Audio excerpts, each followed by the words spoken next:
Our guest today on this special episode of The Journey. ये जो base माननीय प्रधानमंत्री बना रहे हैं, you are born to make a difference. Your program says it's a journey. It's the startup India. Do not go abroad. 10 more years. 75 years into India's vibrant democracy. This clearly is a story that needs to be unfolded. Please watch The Journey, Indian parliamentarians in conversation with Shaina NC.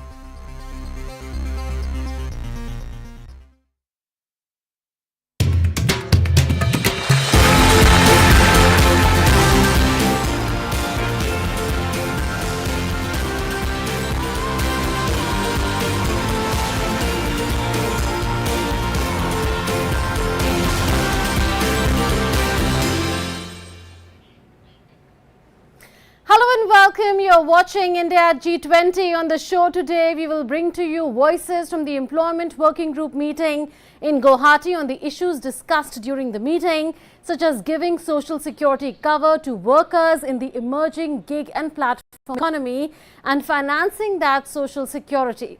Also on the show, updates from engagement group meetings such as Science 20, Empower 20, Business 20 and Youth 20.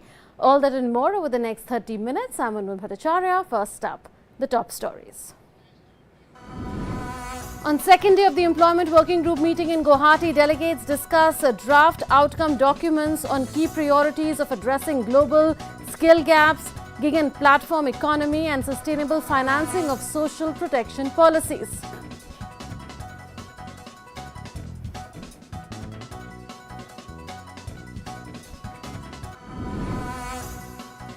Three-day second G20 Empower meeting begins in Kerala's capital Thiruvananthapuram. Detailed deliberations take place on economic prosperity, opportunities and more under the theme Women's Empowerment, a win-win for equity and economy.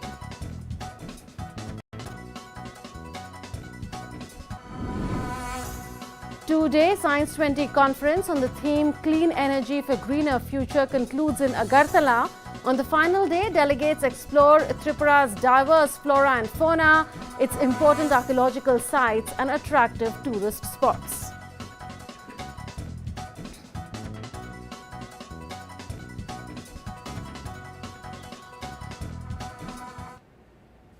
Prime Minister Narendra Modi addressed the 5th International Conference on Disaster Resilient Infrastructure or ICDRI 2023, where he spoke on how Coalition for Disaster Resilient Infrastructure or CDRI has been included in many working group meetings under India's G20 presidency and assured that solutions that will be explored at this conference will receive attention at the highest levels of global policy making. Here's what CDRI does. It aims to promote the resilience of infrastructure systems to climate and disaster risks, thereby ensuring sustainable development. It was established in 2019 under the leadership of the Government of India and with the support of the United Nations Office for Disaster Risk Reduction as a multi-stakeholder global partnership of national governments, UN agencies and programs, multilateral development banks, the private sector and academic institutions. Listen in to the Prime Minister. India is also bringing the world together through its G20 presidency. At the president of G20, we have already included the CDRI in many working groups. The solutions you explore here will receive attention at the highest levels of global policy making. This is an opportunity for CDRI to contribute to infrastructure resilience, especially against climate risks and disasters. I am confident that the deliberations at ICDRI 2023 will provide a pathway to achieve the shared vision of a more resilient world. 72 delegates from the G20 countries and international bodies such as the International Labour Organization, that is ILO, and World Bank brainstormed today over the draft ministerial declaration on employment and labour in Guwahati. This is the second meeting of the Employment Working Group under the Sherpa track of the G20 that is currently underway in Guwahati city of Assam. India has 3 key priority areas for the working group under its presidency. They are addressing global skill gaps, gig and platform economy, and sustainable financing of social protection policies. On day 2 of the discussions at the second Employment Working Group meeting in Guwahati, delegates initiated their discussions on draft outcome documents on key priorities. Day 2 opened with an insightful session focused on draft ministerial declaration. It aims to give further direction to the global economy through its implementation. Discussions also took place on certain aspects of the gig and platform economy and on strengthening social protection for its workers. DD India correspondent Nandita Dagar spoke to the UAE delegate participating in the second Employment Working Group meeting in Guwahati on the relevance of the priorities that have been selected for the working group by India's G20 presidency, the ideas exchanged on the way forward for skilling in tune with changing technology, and UAE's approach towards social security. Take a listen. Basically, I find the discussions that where the Indian presidency have selected a few thematic priorities that I find very interesting and very critical to the United Arab Emirates.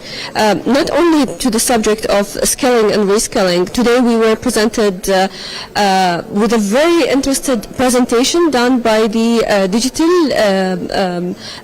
group, and they demonstrated a lot of interesting ideas to enable and reskill the workers in order to adapt for the changing world. As you know, technology is changing the world that we live in today, and it's amazing that we're gathered here all together here today in order to discuss possible solutions for and ideas to resolve this before it becomes a problem. Another subject that we're in the UAE that we are very interested in is the idea of social security for unemployment. In the UAE we have actually come up with a very innovative approach, and I'm here to share this approach.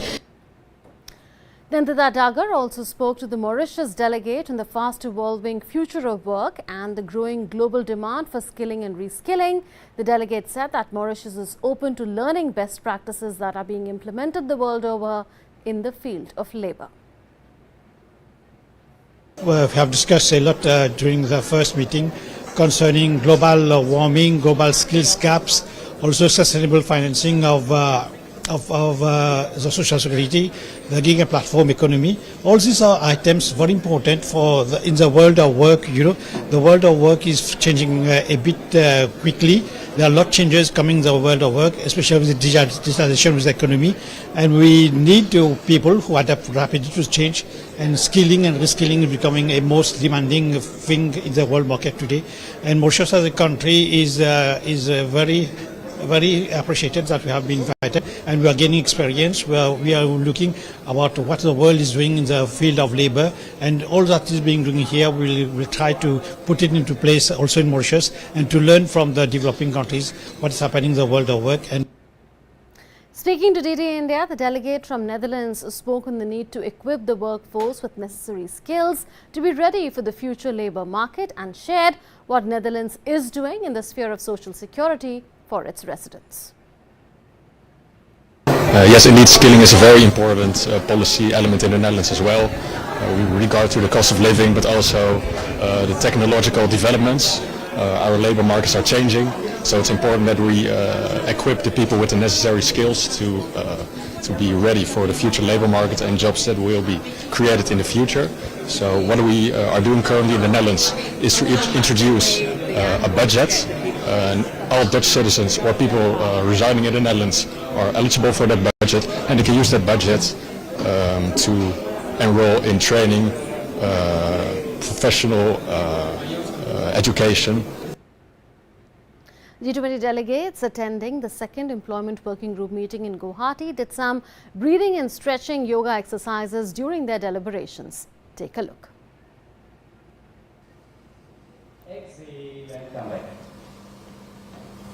One more goes to left. Practice will do is legs around with it. Let's as much as you can. Inhale, go towards your right.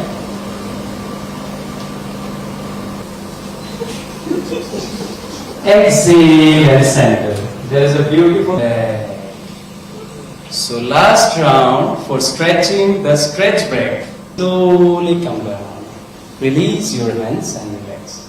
Close your eyes in standing. A bit of pranayama. For that, let's sit on it. Inhale.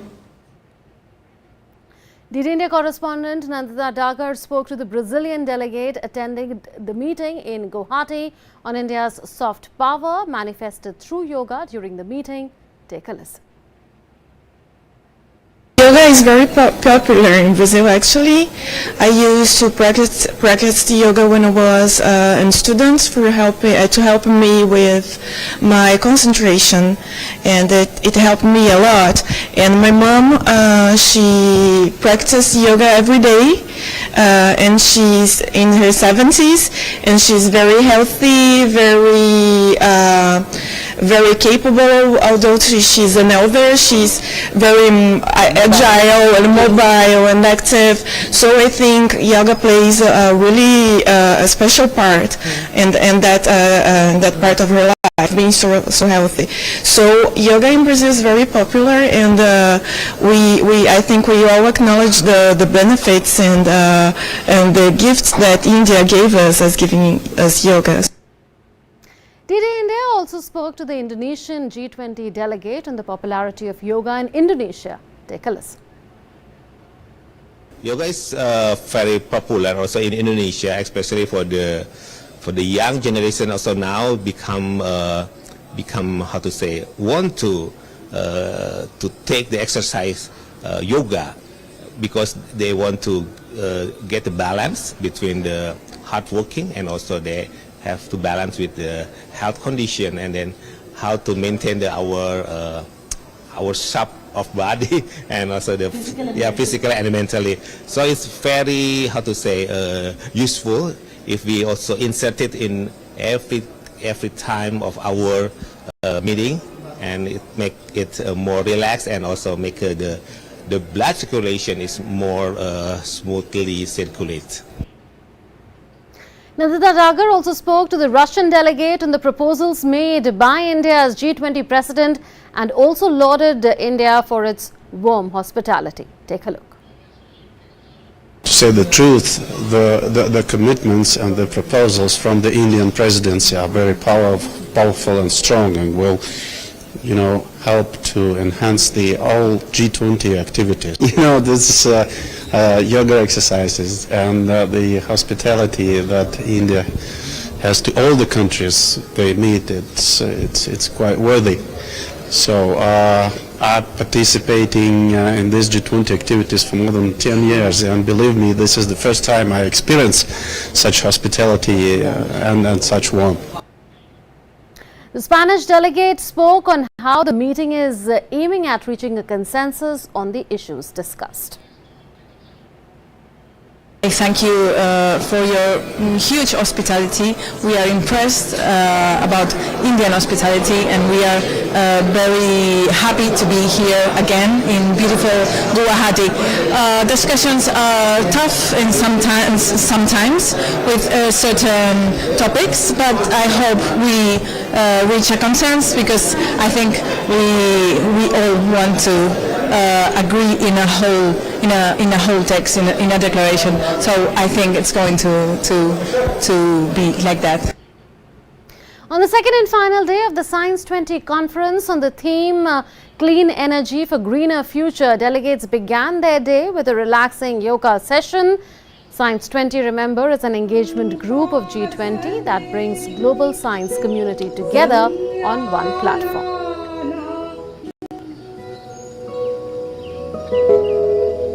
Release your palms gently.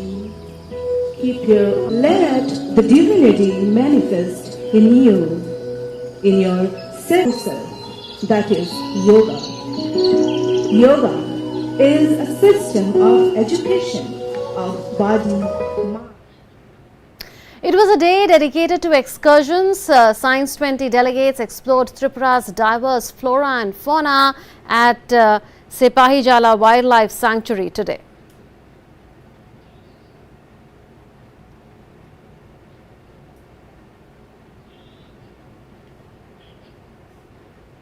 Delegates also visited the Bhubaneswari temple and Old Rajabari at Udaipur in Tripura.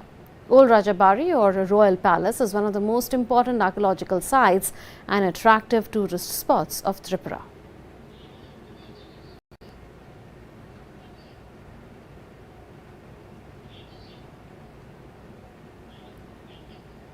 And later in the day, the delegates visited the Neer Mahal Palace. DD India correspondent Kunal Shinde spoke to delegates after they attended a yoga session. Take a listen. We've been very amazed by this hospitality of the government of India, well, especially the Tripura government. And then your chief minister, the Dr. Saha, he has been very welcoming us, and he even came to the event with the G20 delegate twice, which doesn't really happen that much. And as he said, the food and every arrangement has been very great. First of all, I would like to express my heartfelt thanks to Agatara Tripura government. I'm here now today morning for yoga at Oxygen Forest. Actually, it's a very beautiful place with unique and an eco nature. So I would like to say that I very appreciate the approach of using community-based conservations. Actually, we have the same kind of approach back home, but I see you are doing much better. Let's now take you to a trip through Tripura, the scenic state of India that is hosting the Science 20 conference on the theme Clean Energy for Greener Future. A blend of culture and enchanting natural elements, Tripura plays a major part in mythological stories. Take a look.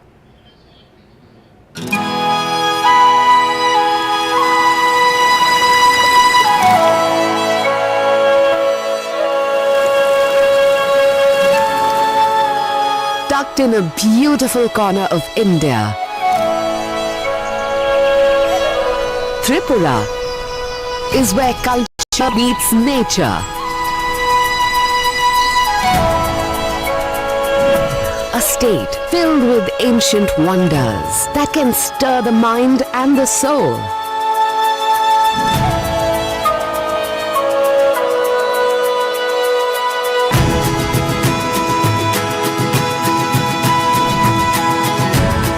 A rich tapestry of shared culture.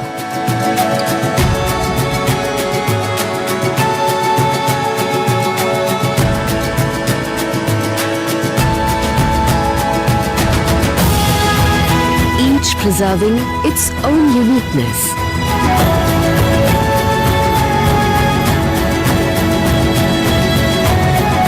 Tripura treasures its beloved past, while building a promising future.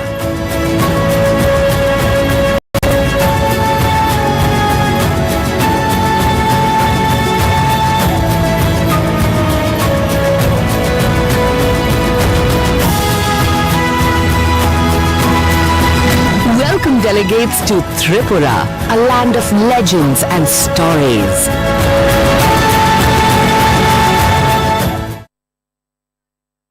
Delegates arrived in Nagaland for a conference on opportunities for multilateral business partnerships in a number of sectors like agriculture, food processing, information technology and tourism. Cultural troops received the delegates for the conference at the Dimapur airport earlier today.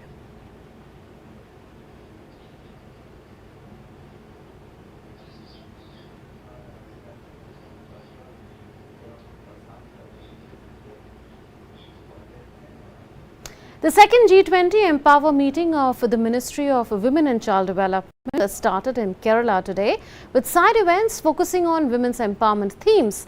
The Empower meeting with the theme Women's Empowerment, a win-win for equity and economy is being organized in Thiruvananthapuram for 3 days till the 6th of April. Panel discussions on important women empowerment issues in formal and corporate economies took place today to set the tone for the main events, which will begin from Wednesday. Dr. Sangeeta Reddy, Chair of G20 Empower, and Veena George, Minister for Health, Women and Child Development in the Government of Kerala, addressed the delegates at the inaugural session today.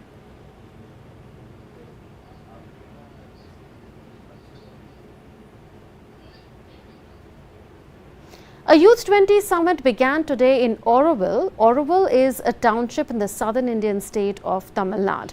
Youth 20 seeks to groom youth as future leaders by raising awareness on global issues and exchange of ideas. About 150 international youth delegates, including Orovillians, are participating in the three-day Y20 summit as part of India's G20 presidency. Now, the G20 summit on the theme One Earth, One Family, One Future coincides with the 150th birth anniversary of Sri Aurobindo and the 75th year of India's independence. And so Oroville is welcoming youth in the 18 to 30 years age group from all over the world for the Y20 summit. The second tourism working group meeting in Bengal ended on a high note, fostering discussions that will drive positive change in the tourism sector. The meeting shed light on the working group's priorities. Delegates also participated in unique experiences and witnessed the beauty of the region. Here are some of the highlights from the meeting.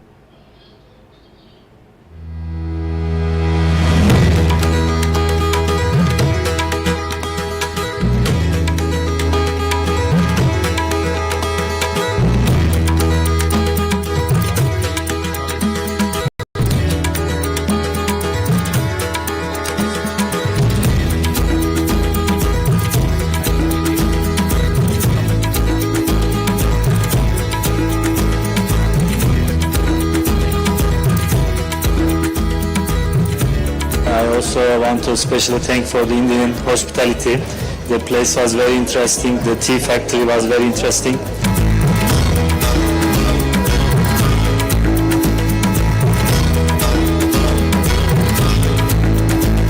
Wonderful place, and there's a great experience at night. This atmosphere, people are liking what they do, enjoying.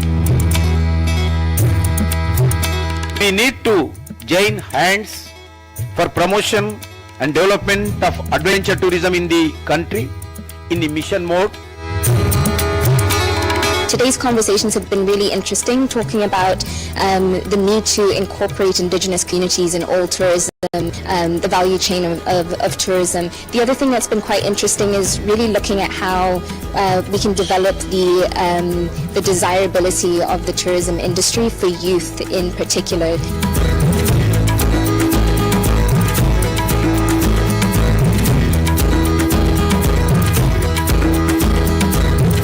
I couldn't get a better view and a better weather here. We were at the UNESCO toy train, we were at the Raj Bhavan.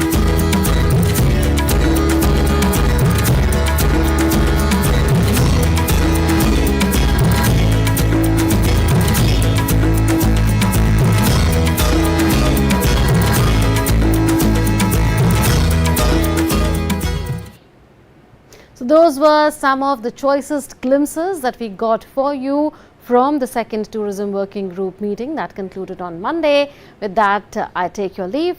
Thanks for watching.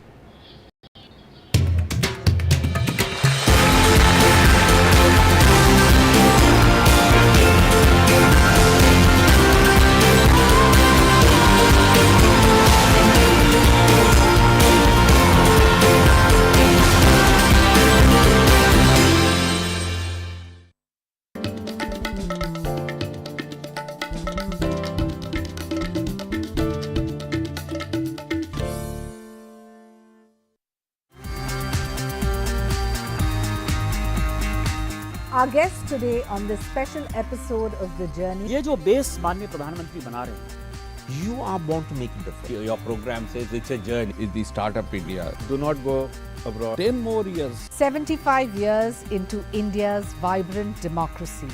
This clearly is a story that needs to be unfolded.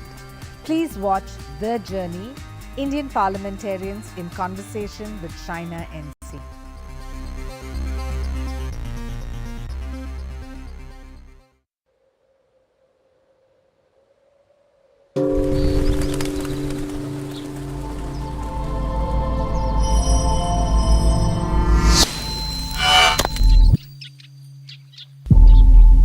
Traditional medicine is widely used and increasingly relevant in the world today. Yet, it has been around for millennia. At a time when we were more in balance with our environment and in harmony with nature, we began looking into its healing powers to cure our aches and pains and discover our own remedies. Our understanding of traditional practices began to grow.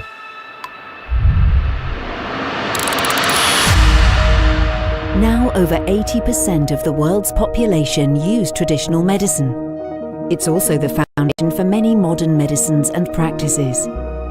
Some 40% of the approved pharmaceutical products in use today come from natural substances like tree barks and plant roots. So why don't national health strategies fully take all this into account? To answer these and other questions, we welcome the World Health Organization's new Global Center for Traditional Medicine. A bold new vision that starts in Jamnagar, Gujarat in India, but has a truly global reach. A center to support evidence and data, sustainability and innovation, bringing together the latest knowledge and technology to advance our understanding of methods already in use by billions of people. Catalyzing ancient wisdom and modern science has never been more needed as we strive towards our global health objectives to keep the world healthy and safe, to serve those in the most vulnerable situations and promote good health and well-being for everyone. Let's take a bold new look at this most ancient and most modern practice. Welcome to WHO's Global Center for Traditional Medicine.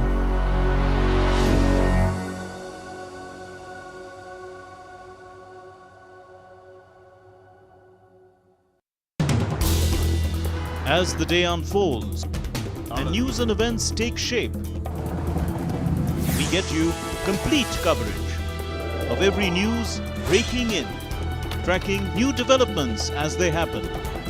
Midday Prime English, Monday to Friday, 2 p.m. on DD India.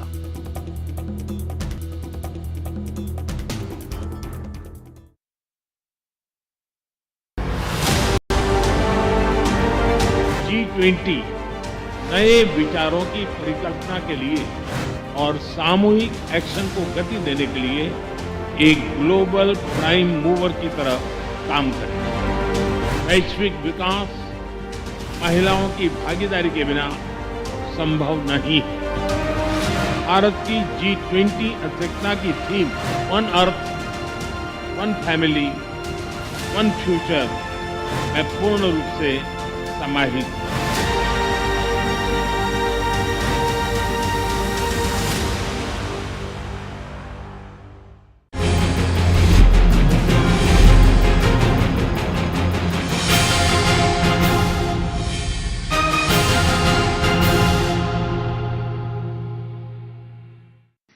Namaskara Bangalore, I hope Neve Higedera, I hope you all are doing very well. Thank you very much for staying with us on DD Dialogue, our election special conclave, which we bring to our viewers all across the country and abroad also, because this is also going on DD India, sir. The voice of the people of Karnataka, the pulse of the poll-bound Karnataka. It's a very intense battle on the cards because the ruling dispensation of the Bharatiya Janata Party making tall claims of retaining the power, and Congress, the opposition, equally making tallest claims that they are going to give them not only a spirited fight, but they are going to make a comeback without JDS. And JDS maintains that they don't need anyone, they won't be the kingmakers, but they will be the kings.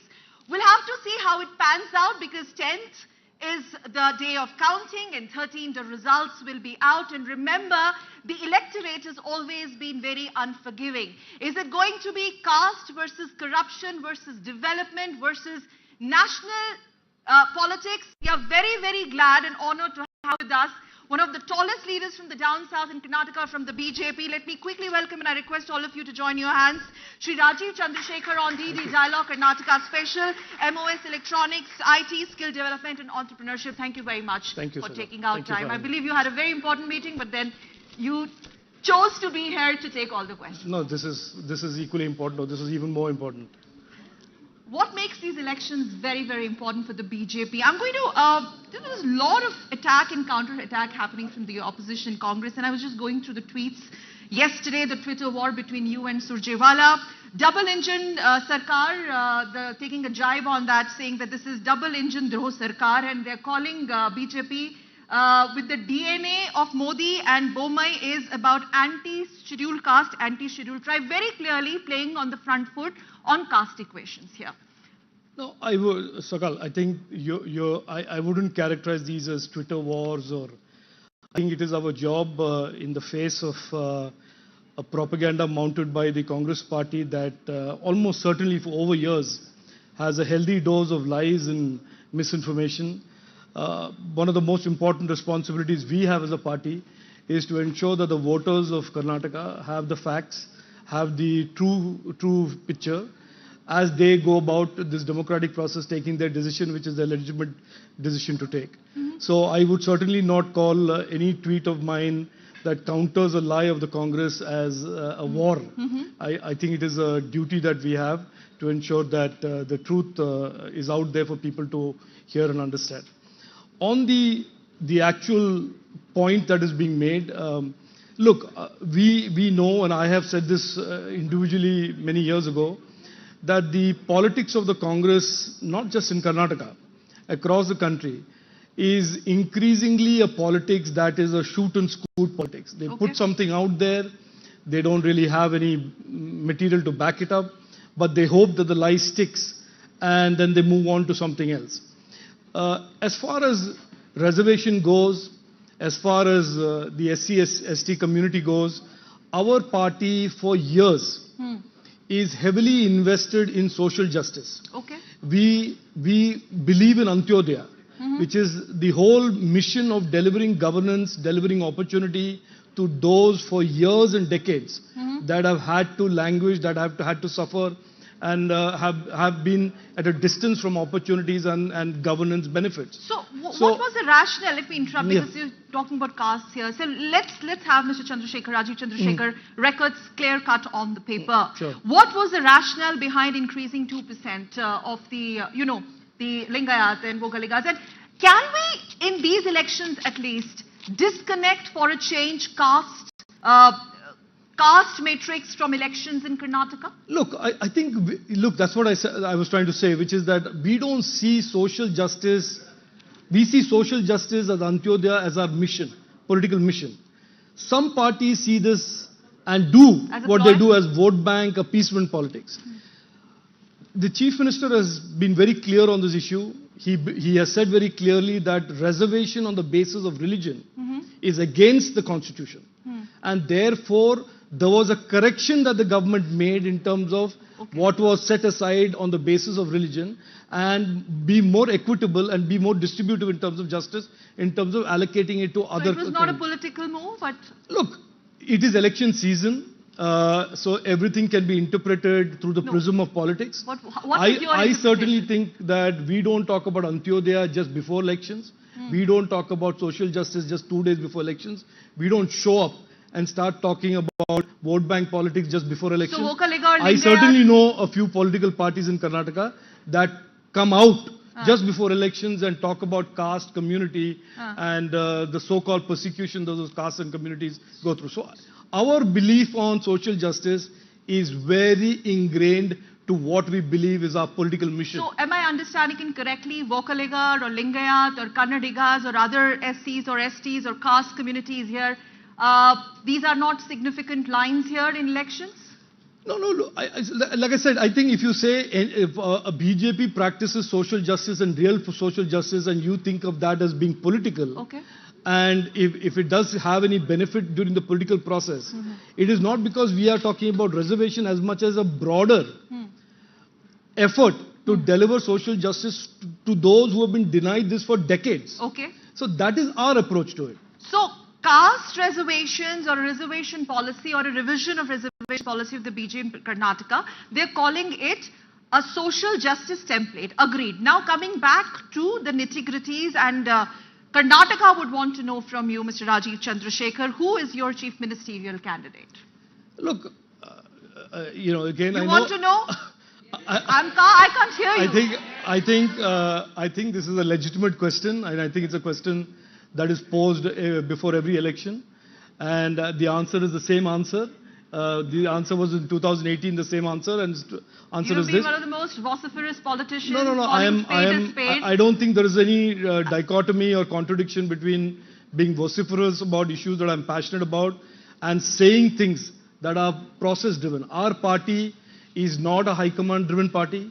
We don't take ad hoc, whimsical decisions. Okay. Our decisions on leadership are decided by those who are elected after an election, and they will elect who's their leader of the legislative party. Is it true that Yediyurappa, I've interacted with many journalists here, the understanding that I'm getting, I may be wrong here because I'm not from South. Yediyurappa ji seems to be the face, but Bommai is the chief minister, and he has done a good job. These are not my lines. The party, the kind of signals that the party is sending or already sending, you are getting into some sort of re-engagement with the Lingayat community here. Both are trying to be very friendly with each other in the public domain, but there is a tussle, or you will deny, but then you can't have two chief ministers. No, look, give me a few minutes to clarify, I think, what are some misconceptions in the way you've approached this topic, and it's a legitimate topic, I don't deny that. For the BJP in Karnataka, Yediyurappa ji is not a Lingayat leader, he's our leader. Leader, okay. I know Yediyurappa ji, and I've had the privilege and honor of knowing him since the mid-90s. And he is a significant part of the journey of BJP Karnataka, from being those 4 MLAs to being in government. So he has never been anything but a state leader for us and a giant leader who inspires even today.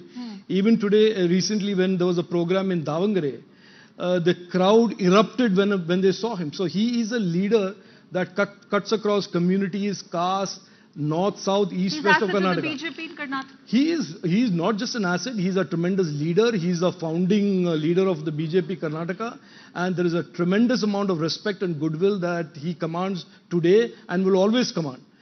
So to conflate that with the current Chief Minister Bommai ji is different. This is not even an apples to oranges comparison. So therefore, I think that the suggestion that you have in the question, that somehow there is this fight or tussle between Yediyurappa ji and Bommai ji is absolutely, just to be very respectful to you, very, very wrong. Yediyurappa ji is our leader. Within the cadres, within the supporters? Absolutely not. Absolutely not. We are certainly not the Congress party. We are not like the Janata Dal who's going out there and fighting for which daughter-in-law should get the ticket. Our party is a very cadre-driven party. We are a party that has a great deal of respect for those who have built and worked and created this success that we are today. And Yediyurappa ji is, without a doubt, one of the principal reasons why we are where we are today as a party. Could he also be your future chief minister? Sorry? Could he also be your future chief minister? No, I think he has already announced in the assembly as well that he has fought the last election. He has already, he was chief minister. Well, he has announced with the party. Look, I can't now look to the sort of in the bigger oracle and look into the crystal ball. But I certainly don't think he's in the running to be chief minister. Okay. Bommai ji is our chief minister today. We are fighting the election under him as a chief minister. We call our campaign. I think there was the answer. Yeah, we have said very clearly this is a double engine sarkara. That Prime Minister Narendra Modi ji in Delhi and Chief Minister Bommai is the Chief Minister today in Karnataka. Yes. And that is our entire campaign approach, which is double engine sarkara, Karnataka da Abhiruddhiya Sakara. This double engine sarkar will make the progress and prosperity of Karnataka a reality. इस double engine सरकार पे कांग्रेस की तरफ से बार-बार वार आता है 40% commission सरकार. I think you know what I'm asking. Yeah. Look, I think the Congress thinks it's being very clever by deflecting its very long, illustrious track record of corruption by spinning this new line of 40% corruption. And I think somebody in the Congress... Are you outrightly rejecting it, Mr. Rajiv It is the Chandrasekhar? biggest crock of nonsense on the planet since... So no commissions for the government project? Look, if there is a commission for the government project and the Chief Minister has made it very clear, all these flaying around just to distract from their own track record, and if you have to take the help of crooked contractors to make a case that the government has corruption, the least you can do is file a few cases. So you're rubbishing it outright? 100% I'm rubbishing it. And I also not only say that. That's the headline? No. Yeah. I also say this. I think corruption will be an issue in this election. And we will certainly... Do you have some corrupt leaders, MLAs? Look, nobody today, neither in the BJP or any political party will... You have? Yeah, no, look. They were arrested? Yes, of course. And I want to say this to you... Will you throw them out? No. They're arrested and they're in jail. And this is going to be the case. We don't get to see them again. Today, the Honorable Prime Minister addressed the CBI in Delhi and said that politically there will never be any roadblocks, imaginary or real, in this fight against corruption. That is how committed we are. That is the zero tolerance to corruption. Now, why I want to bring this issue up very clearly is this following. The preceding government, the Congress government under Chief Minister Siddaramaiah wanted to dilute the ACB, dilute the Lokayukta. This is the government that strengthened the Lokayukta and kept the ACB intact. So, a fight against corruption, even when it involves those within our own system, we are capable of fighting. Okay. So that is the difference between our approach towards and our fight against corruption and our zero tolerance to corruption versus some people who have to rely on a photo op with some contractors to make a torturous case on corruption. Okay. So Rajiv Chandrasekhar and the national broadcaster is contending the fact that the 40% commission sarkar is just a rhetoric and... It is one more lie in a long list of lies that has begun to describe the Congress's politics. Okay, any responses to that? Now, okay, so clearly understanding for caste, it's not something that you're going to go out of the way for your vote bank politics. You gave more precedence to development. And corruption ki sarkar, aap पूरी तरह से इस argument या debate को खत्म कर रहे हैं. जो सच है आप कह रहे कि वो सामने आएगा. अब ये बताइए कि क्या आपको JDS की अगर जरूरत पड़ती है. I'm sure you'll say that we'll be back with numbers and that's what incumbent Chief Minister earlier on our conclave with on the conclave with my colleague Rima, he said that majority and we don't need, and he called JDS hypothesis. But just in case this hypothesis comes true, you never know. It's a last mile voter who decides, sir. Look, I just want to take you back to the 2018 election and I want to take you back to the last BBMP election. Both these elections, the BJP as a single party was the single largest party.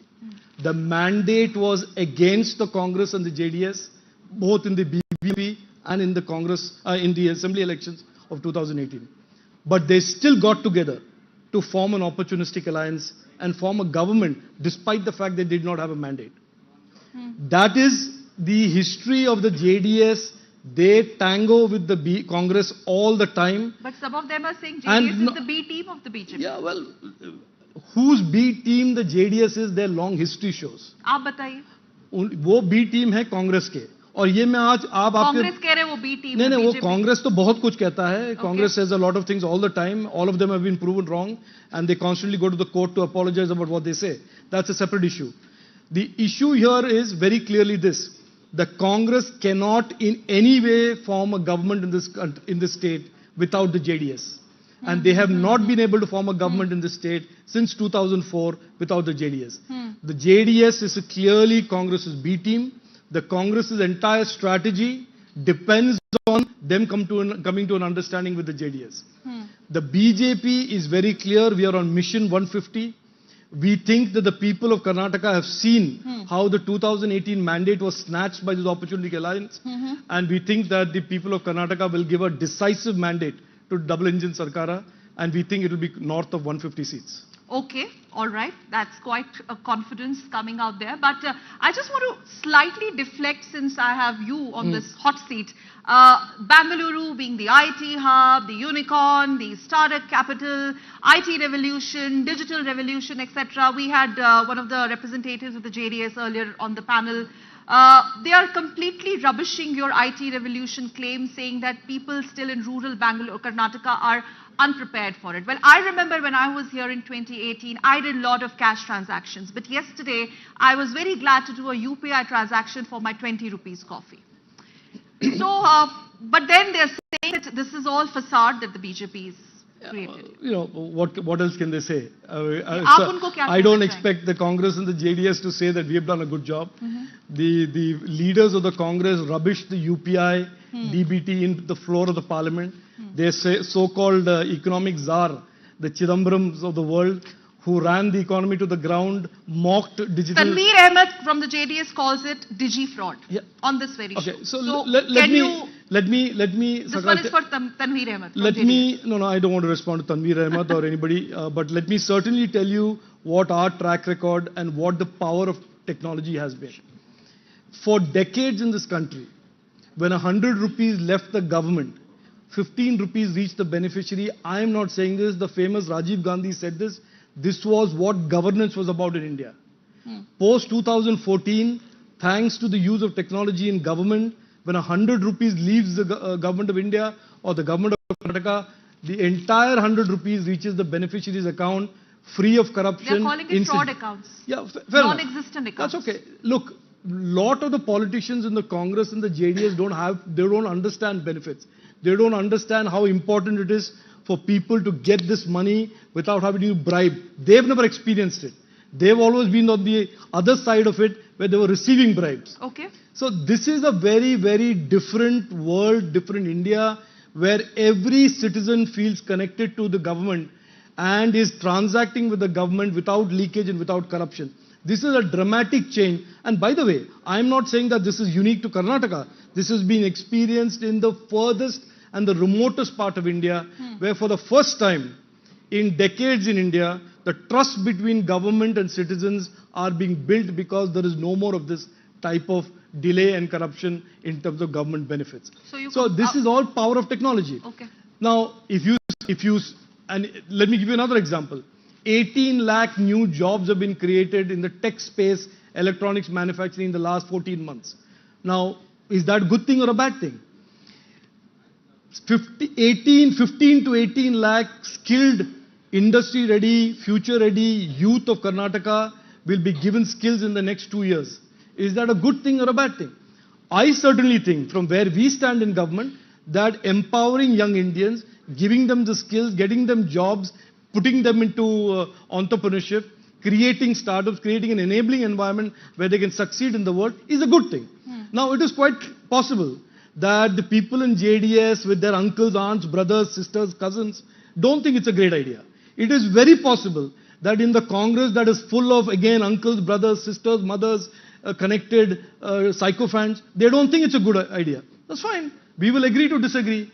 We have been repeatedly elected by the people of the country in many states because they appreciate what we are doing. So as long as the voters of Karnataka... So here the voters decide who is the chief minister. So therefore, Delhi as long will as not have a call in it? No, as long as the voters can treat what we do with respect and thank us for it, we are fine. We are certainly not looking for a vote of confidence from the Congress and the JDS dynasties.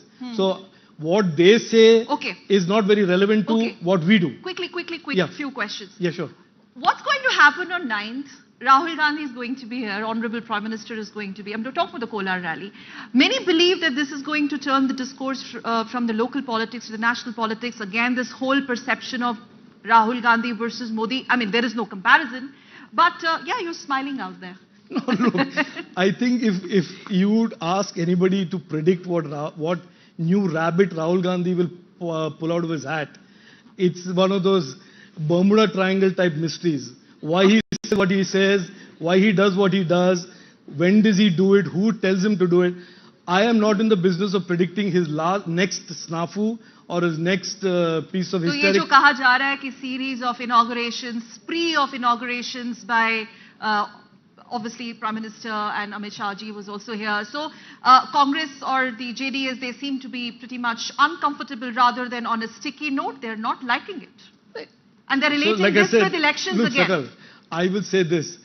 I don't think there is a Karyakarta in the BJP who loses a minute's sleep about whether the Congress likes them or the JDS likes them. Okay.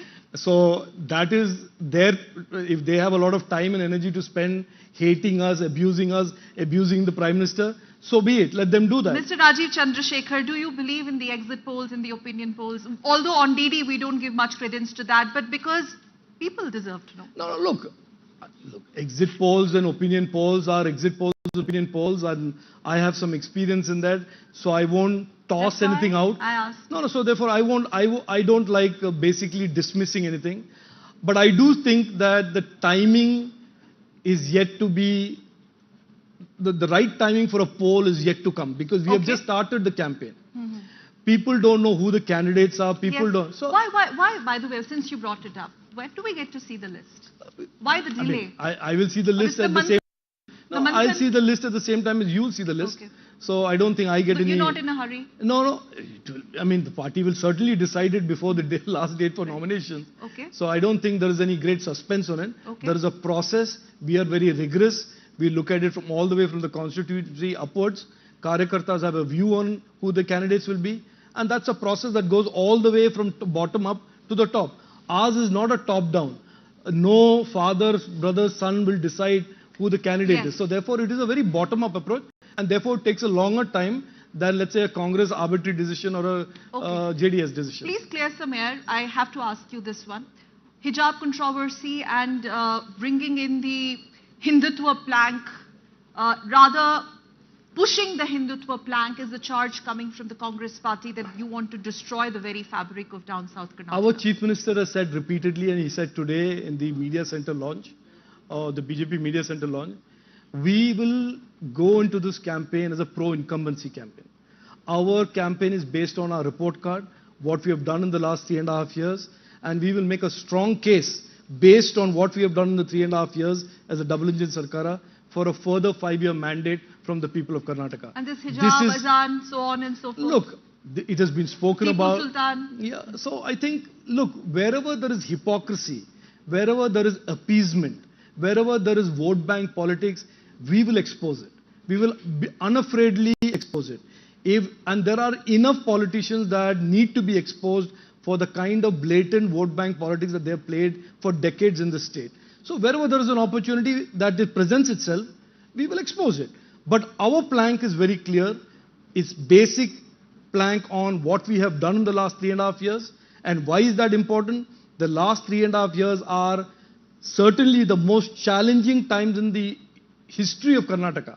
With COVID, with the floods, these are scenarios and eventualities that Karnataka as a state and its people have never dealt with. And we have, as a double-engine Sarkara, managed to protect lives, managed to protect livelihoods during the entire 3.5-year process, and that is what we would put in front of people. Though not directly related to this, but I need to ask you, this disqualification of Rahul Gandhi and the whole Bharat Jodo Yatra and whatever is happening in Delhi, do you think that's going to have any impact here? Look, I don't know. I think people have a habit of playing victim. It seems to me that some political leaders have mastered the art of using victimhood for their politics. But I think anybody with a modicum of common sense will know that Rahul Gandhi did something wrong, was found to have done something wrong by a court, and is paying the consequences of a law that is in force. So you're not playing on caste, you're playing on the fight back on corruption, that's what you're saying, and you're playing on development, and anti-incumbency doesn't exist for BJP. Our campaign is a pro-incumbency campaign. It's based on the work that the double-engine Sarkara has done in the last 3.5 years, and we'll make a strong case that the next 5 years should be a mandate for the same double-engine Sarkara, and that will create prosperity and economic opportunity. So this mandate is not going to be for Modi, but it's going to be for Yadurappa or Bommaiah or any leader. We don't know. Maybe there's a third contender. It is a double-engine Sarkara, we say. It is a mandate for our tallest leader, our leader of our nation, Prime Minister Narendra Modi ji, and certainly for every BJP Karyakarta and voter who wants 5 more years of economic growth and development. Last word for the opposition, 10 seconds. No, I have. Okay, for the electorate. No, I think the electorate, I would only say, don't listen to the lies. There will be certainly, as political parties get more desperate, there will be a lot more lies and a lot more flaying around. Desperate times call desperate times. Yeah, desperate times for desperate parties call for desperate measures. And I think they will do that. And it is for the voter to remain very focused on what is best for him or her and his and her family, and the future of that family, future of their children, future of the youth of Karnataka. And I think if they think that way, it is certainly clear that the BJP and the double engine Sarkara will be the party that will be privileged to get So there. if that happens, Rajiv Chandrasekhar, you're going to make history of sorts in Karnataka. In 20 years, it has not happened, no repetition of the government. Do you think, and if that happens, finally, sir, who takes the credit for that? Who will you attribute this big win to? So in terms of making history, I think the BJP under Prime Minister Narendra Modi ji has made it in many states. UP, you have seen it. You've seen it in multiple states. Gujarat, you've seen it for multiple terms of the government. And I think certainly we are in the business of breaking the status quo of politics. And we will certainly do that in Karnataka. And in terms of who should get the credit, it will be for every man and woman voter of Karnataka who wants a better future and wants to shrug off 60 years of Congress JDS exploitation. So they will be the ones who need to be thanked for this mandate. So BJP is calling Congress JDS rule here in Karnataka as exploitation, and the biggest headline from this conclave here in Karnataka is BJP, the ruling dispensation of Bharatiya Janata Party in down south Karnataka, which is as of now the lone bastion of the BJP, is set to break the status quo, which means that Rajiv Chandrasekhar and the party and the camp are very, rather supremely confident of the big win, but we'll have to watch till 13th of May. Like I started by saying, electorate is always very unforgiving. You never know. Thank you very much, Mr. Rajiv Chandrasekhar. Thank you.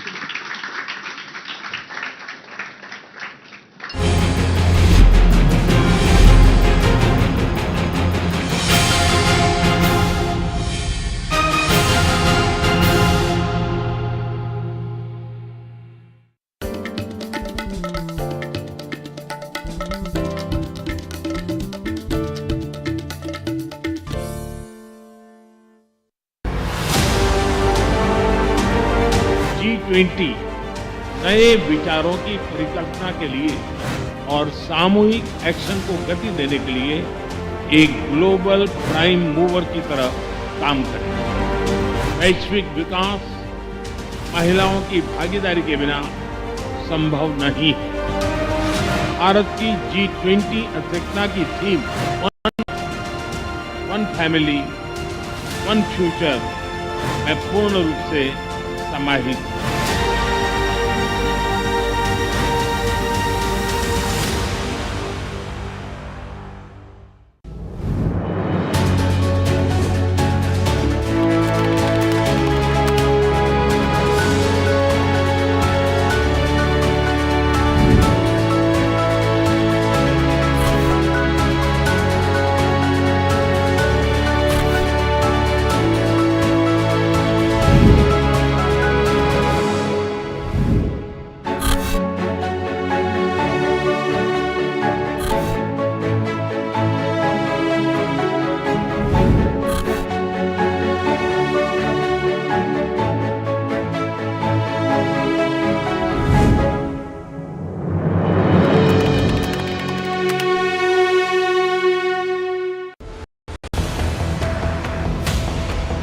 India's success story and how India actually stands out as an exception on various parameters. Tony Abbott, the former Prime Minister of Australia, is fond of saying if there is to be a leader of the free world in 50 or 100 years, that will be India. Decoding the Western media's obsession with pushing anti-India narrative or anti-India propaganda. You can't find another country that has on its own transitioned to democracy for less than 10 times India's GDP per capita. That makes India an exceptional case. Global liberal democracy depends primarily on the United States and India remaining democratic. And if these two countries remain democratic, and I believe they will, we'll have a democratic world. Namaskar, it's Salvatore Babonis. Catch me on DD Dialogue with Sakal Bhatt on DD India. We'll be discussing India's economy, India's democracy, and India's future in the world. Welcome to World Exclusive Edition of DD Dialogue with Professor Salvatore Babonis, American sociologist and Associate Professor, University of Sydney. We're going to talk about India's success story and how India actually stands out as an exception on various parameters, especially decoding the Western media's obsession with pushing anti-India narrative or anti-India propaganda. We ask who really controls this false narrative or false propaganda on India, churned out by certain sections of Western media. We also talk about, does it really offend or does it really discomfort a lot of people / institutions around when it comes to India's global positioning and India's global prominence.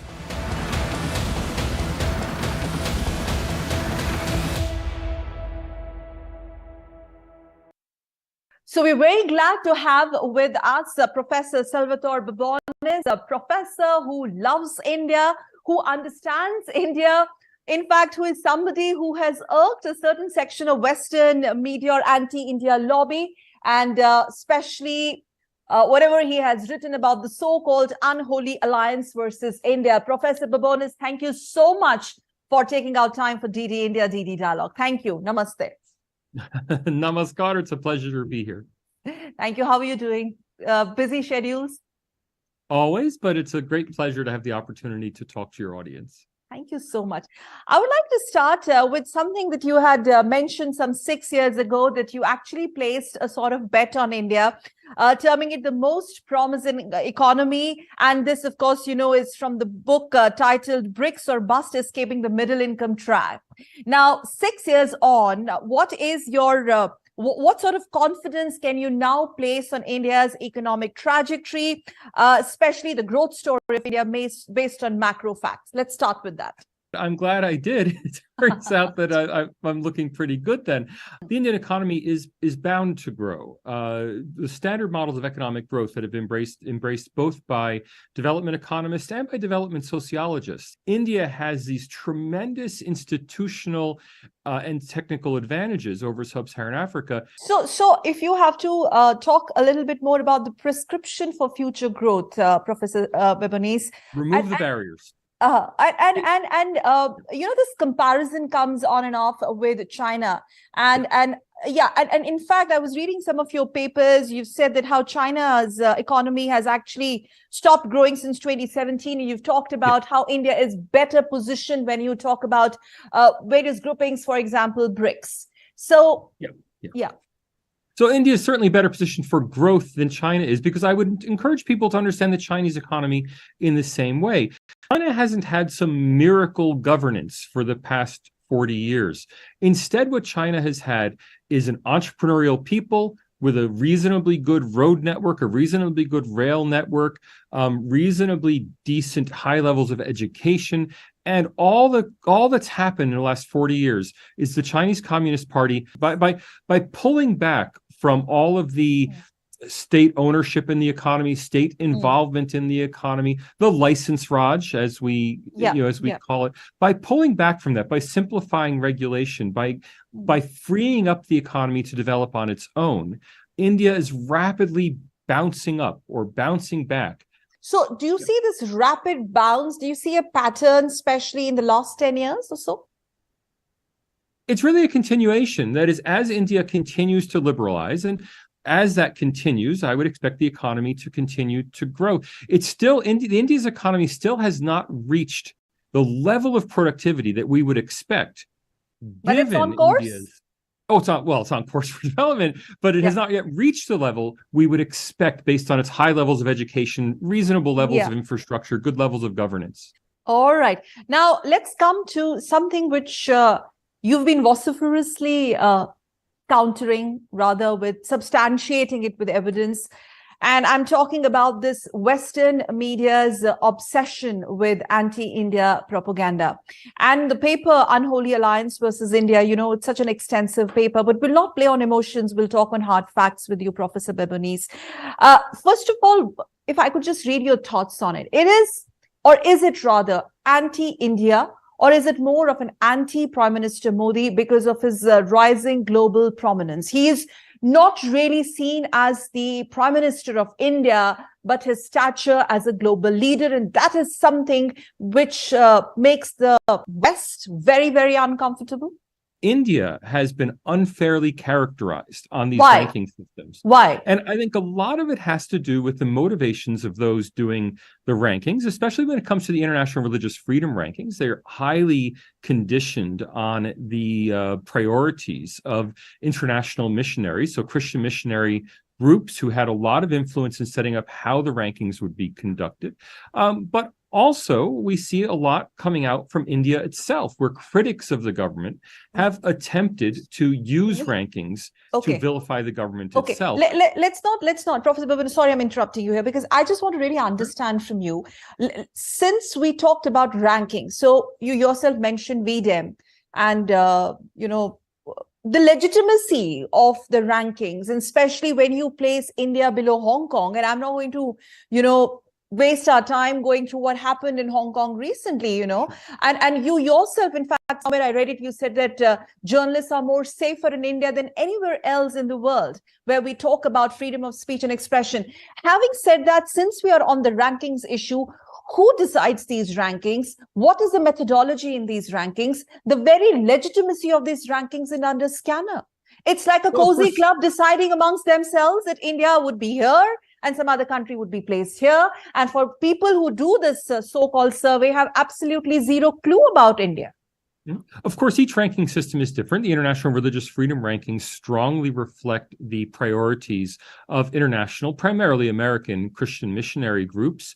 The VDEM, Varieties of Democracy Institute rankings strongly reflect a worldview of European and primarily Scandinavian political scientists. And for that matter, the World Press Freedom Index is strongly conditioned on the desires of journalists. But in each case, what we see is a methodology that not only that by design tends to disadvantage India. Now, not necessarily intentionally. There weren't the case of the International Religious Freedom Rankings. There's actually a lot of evidence that they were intentionally designed to give India a low score. But in the case of Varieties of Democracy Institute rankings of democracy, it doesn't seem to have been intentional. It just seems to have reflected intellectual blinders, that the people designing it didn't prioritize having competitive elections, which you would think is the heart of democracy. Instead, they prioritized procedural issues. Well, Hong Kong does exceptionally well on procedural issues. Of course, you have no choice who to vote for, but procedurally, the elections are run very well. So there are a variety of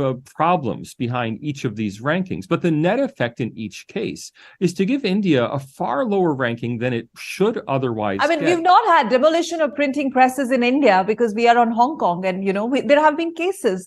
If they are there to compare, then they must compare our democratic institutions with theirs as well. Well, yes and no. Again, each of these rankings is different. So journalists are safer in India than in the United States. In the rest of the world outside China, it's 12.3 per billion people. So we would expect India to be a very dangerous place for journalists, given the situation in Kashmir, conflicts over Khalistan, but it's not. movement. But it's not. I have covered Kashmir. I've covered encounters. I am right here in front of you. It's not. We would expect it to be a very dangerous place. In fact, so compared to other countries that have these challenges, India is incredibly safe. Professor Babani, so there comes this point of a repeated or a concerted attempt being made somewhere to have some sort of perception about India. And you see again a pattern to it in the last 6, 7, 8, 9 years since Prime Minister Modi has been at the helm, where Hindu nationalists are treated with suspicion, and you are using terms like fascist, which is equating it to fascism. Does West want to control the narrative, which they are not able to do? Look, I'm sorry to tell people this, but this is not primarily a Western narrative. It's primarily an Indian narrative that is being recycled into the West, which is to say that it's Indian views or the views of people of Indian origin, which then become to be printed in Western venues. So if you look at the bylines on all of those articles calling India fascist, complaining about Indian democracy, saying that democracy is dead in India, those bylines are overwhelmingly people of South Asian descent. Now, I can't tell you what their religions are. I can't tell you whether they're Indian or maybe Bengali from Bangladesh or maybe Punjabi from Pakistan or maybe even from Afghanistan, but I can tell you that the names of the people, are almost, I would say, well over 80% are names of South Asian origin. Now, that means that it's primarily evaluations coming out of India that are being recycled through these Western institutions and being presented back to the world as a Western view of India. So these are the ones whom you love to call intellectual class or anti-India class, Indians. Well, I don't love to call them that.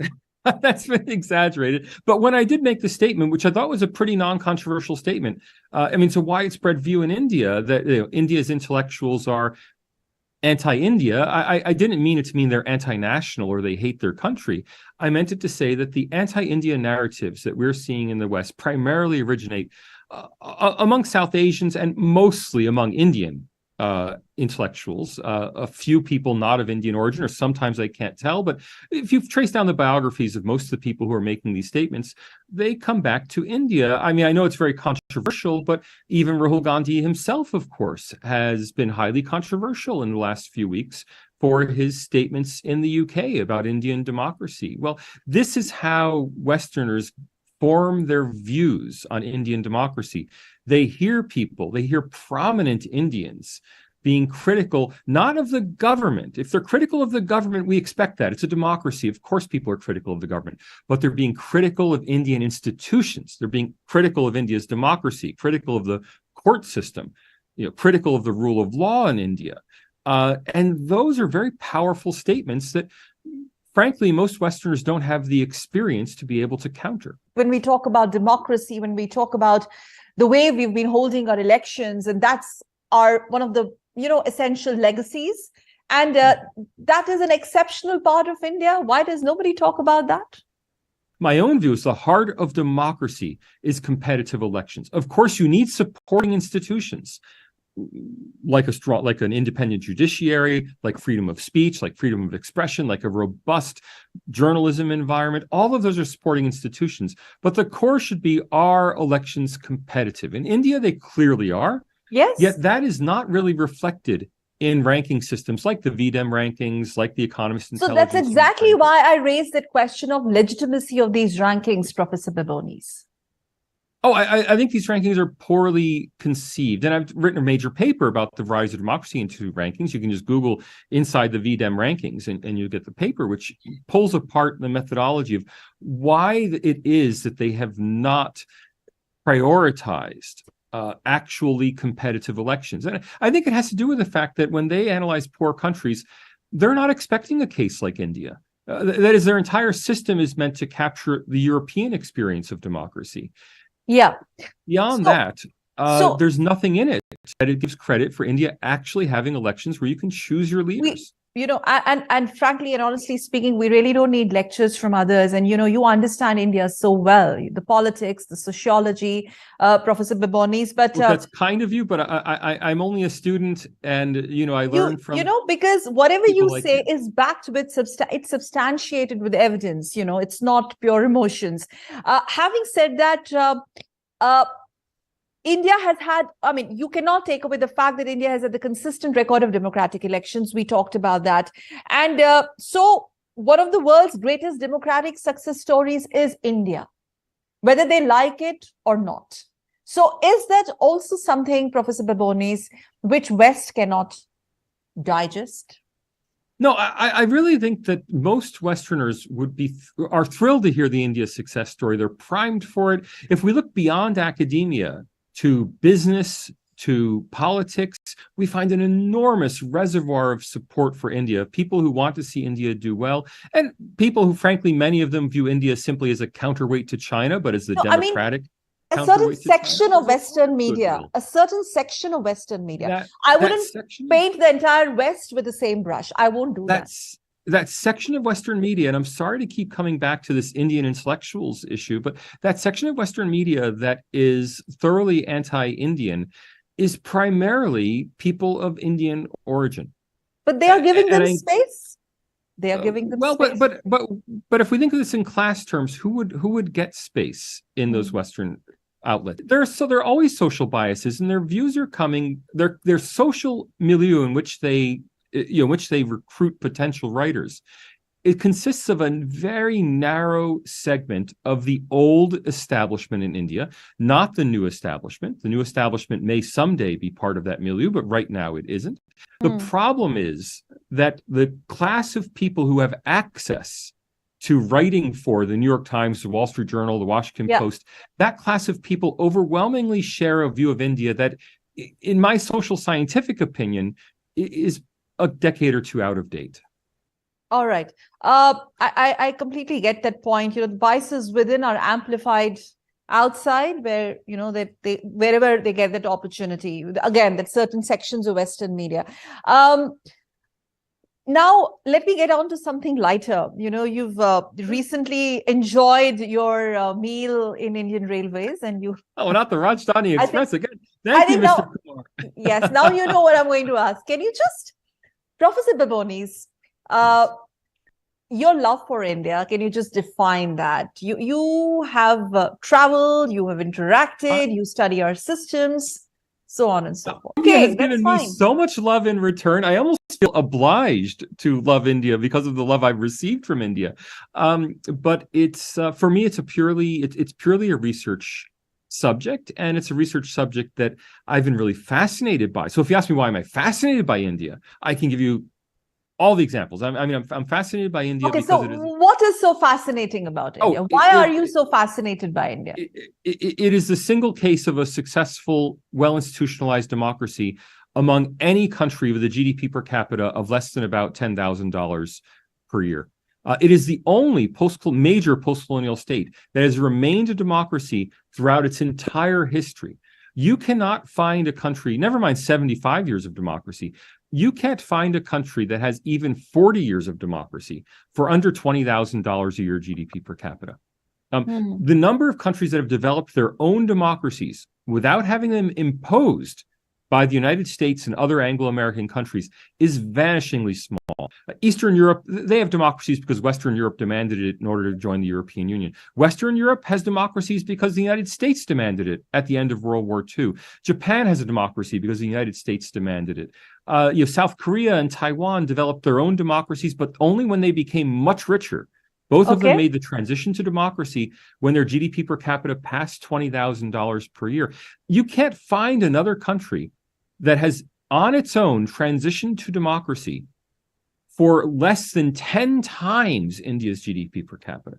That makes India an exceptional case. And many social scientists have studied it. Now, my own approach to India is to study it as a sociologist. I'm a political sociologist, not a political scientist. And I think political scientists have largely failed to explain Indian democracy because they've tried to explain it on the basis of standard political science variables, when I think, in fact, the real explanation is much more sociological. It has to do with the structure of Indian society that has supported democracy these past 8 decades. And that's what my book will be about. I'm working on a book on Indian democracy, and I hope everyone will read it next year. Okay. Having said that, what are your thoughts on India's global positioning now? Well, India is clearly rising in the global stakes. It will very soon be the world's third largest economy. And I think by mid-century, certainly by 2050, India will be the world's second largest economy. So that makes India very important in the global hierarchy of scheme countries. Of things. Now, Tony Abbott, the former Prime Minister of Australia, is fond of saying if there is to be a leader of the free world in 50 or 100 years, that will be India. What we think of right now as the US and European Union, as the duopoly that controls the liberal global international system, in 50 years, that's going to be India and the United States, who are the duopoly that maintain the global liberal international system. Global liberal democracy depends primarily on the United States and India remaining democratic. And if these two countries remain democratic, and I believe they will, we'll have a democratic world. Since you mentioned about the US and India and the democratic institutions, I'll just take a liberty to ask you this one. Do you think the proximity and the bonhomie that the two nations share, the two leaders share, I'm talking about India and United States of America, that is also a point of, I wouldn't say contention, but a point of discomfort for some world leaders or some nations? They are not very happy with alignment or coming together of USA and India, the largest and the oldest democracy. Obviously, China is very unhappy about it. Obviously, Pakistan's very unhappy about it. But more broadly, I think we have to worry that the United States might be unhappy about it, or that India might be unhappy about it. There are many people in India who simply don't want to see India become closer to the United States. And I would say there's an even stronger lobby in the United States that is militantly opposed to closer U.S.-India ties. One final question, you spoke about India's growing global prominence. What about Prime Minister Modi now? Look, Prime Minister Modi is one of the senior leaders in the world, in part because he leads India, in part because he's popular and successful, and in part because he's simply outlasted the others. That is, it's rare for a democratic leader to be in office for 10 or, now we're looking at potentially 15 years. That doesn't happen very often. If we look for a similar example, Angela Merkel in Germany became one of the leaders of the Western world, mostly through longevity, not because Germany is so structurally important, but because she was there at summit after summit after summit for so long, going on, I think it was 15, 16 years that she was Chancellor of Germany. Now, Narendra Modi looks set to be on a similar trajectory. Why do you think, and what do you think, since you used the term, Professor Babonis, he's outclassed others? Could you elaborate on that? I don't know if he's outlasted others. Okay, outlasted others. He may also have outclassed others. And look, let's face it, he's a very, I don't mean to trivialize this, he's a very classy person. It's because Narendra Modi has been so eminently respectable. The kind of gravitas that Indian Prime Minister Narendra Modi commands globally. He absolutely commands a high level of gravitas. So, Professor Babonis, it was such a wonderful conversation with you, but if I may have to just ask you, what could be the bottom line? It's India's time? Look, India has come to the world stage. There's no doubting that. The important thing is that India be perceived accurately for what it is, which is a liberal democracy. I'm very disappointed, not only when I hear Westerners accepting the narrative that India is not properly democratic, by the standards that Western countries have established as the bedrock understanding of what we mean by liberal democracy. India is a clear liberal democracy. And I really would like to see Indians embrace that as much as Westerners. There's no reason to have any sense that India is somehow a new model of democracy or an ancient model of democracy or specifically Indian model of democracy. India is a liberal democracy, full stop. And I think the more we get that message out, the better. The better it is. It was such an honor and pleasure talking to you, Professor Salvatore Babonis. We've had some great conversation today on DD Dialogue. Thank you so much. Namaste. Thank you for joining us. Thank you. India's success story and how India actually stands out as an exception on various parameters. Tony Abbott, the former Prime Minister of Australia, is fond of saying if there is to be a leader of the free world in 50 or 100 years, that will be India. Decoding the Western media's obsession with pushing anti-India narrative or anti-India propaganda. You can't find another country that has on its own transitioned to democracy for less than 10 times India's GDP per capita.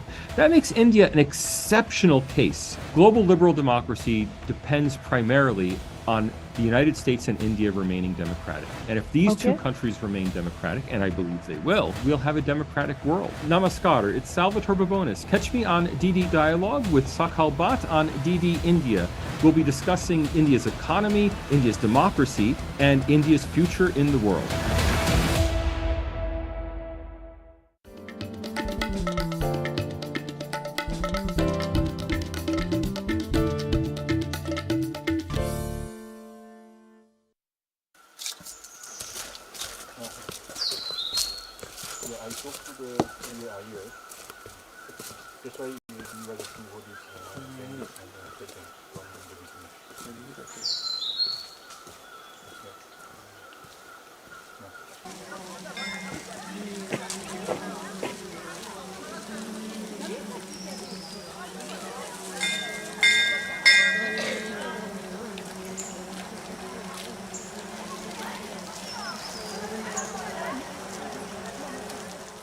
The most appealing lake of Sikkim is the Kechopalri Lake, located at a height of 38,710 feet, which makes it the highest lake in Sikkim.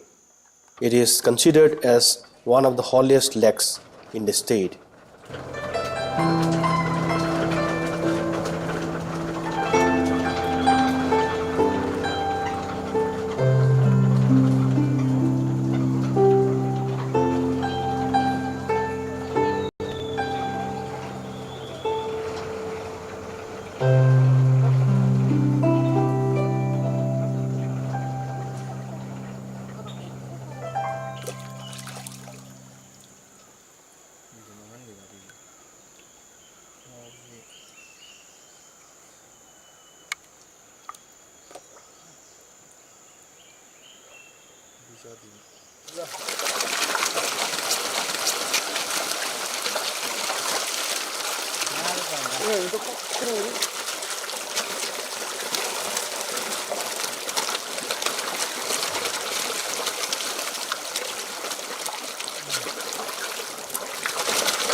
Hi, I'm Jade. I've come from Goa.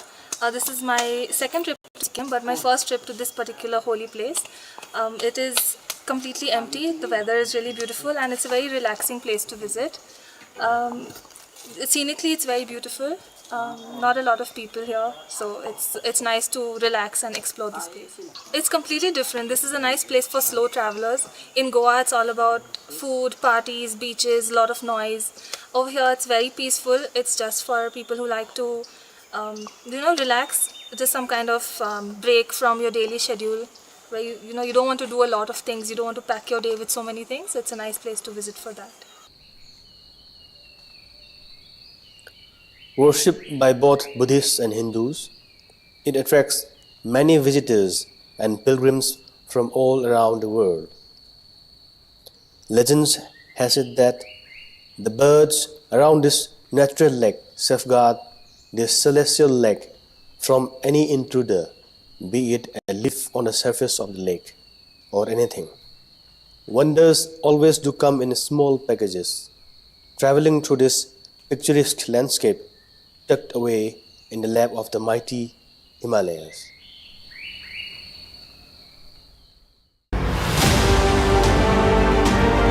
G20 नए विचारों की परिकल्पना के लिए और सामूहिक action को गति देने के लिए एक ग्लोबल प्राइम मूवर की तरह काम करें। वैश्विक विकास महिलाओं की भागीदारी के बिना संभव नहीं है।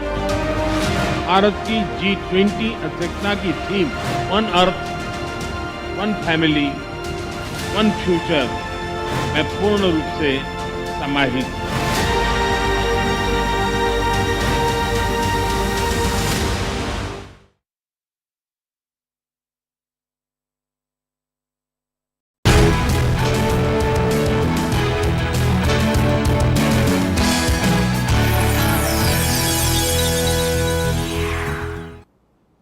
Namaskar and thank you very much for joining us here on Newsnight. On the program tonight, we'll look at the implications of NATO expansion after the accession of Finland into the military alliance. But that will be in the second half of our program. In the first half, we're going to get you up to speed with all the major news stories of the day. And as structure demands, we begin with the headlines first. It's official. Finland formally joins NATO, ignores threats posed by Russia amid the Ukraine war. The joining marks the end of an era of military non-alignment for Finland, a country that has tried to maintain friendly relations with neighboring Russia. US Secretary of State Antony Blinken and NATO Secretary General Jens Stoltenberg welcome Finland officially in the North Atlantic Treaty. Prime Minister Narendra Modi and King of Bhutan Jigme Khesar Namgyel Wangchuk hold bilateral meeting in New Delhi. Both sides review the entire gamut of bilateral cooperation to further boost their relationship. The Bhutanese King Namgyel Wangchuk also meets President Draupadi Murmu.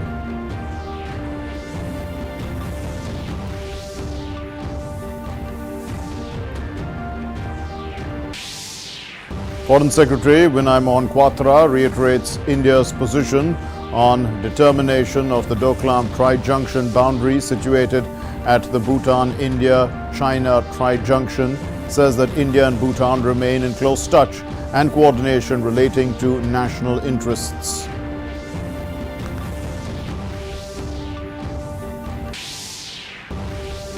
India outrightly rejects renaming of places in Arunachal Pradesh by China. The MEA reiterates Arunachal Pradesh as an integral, inalienable part of India and says that attempts to assign invented names will not alter this reality.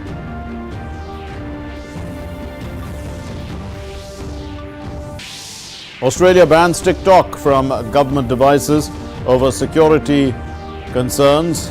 The ban underscores growing worries that China could use the Beijing company owned by ByteDance Limited to harvest users' data to advance its political agenda, undermining security interests. A massive avalanche hits Gangtok Nathola Road. 27 people recovered, few declared dead due to the injuries. The Army and State Disaster Management Team and police rushed to the spot.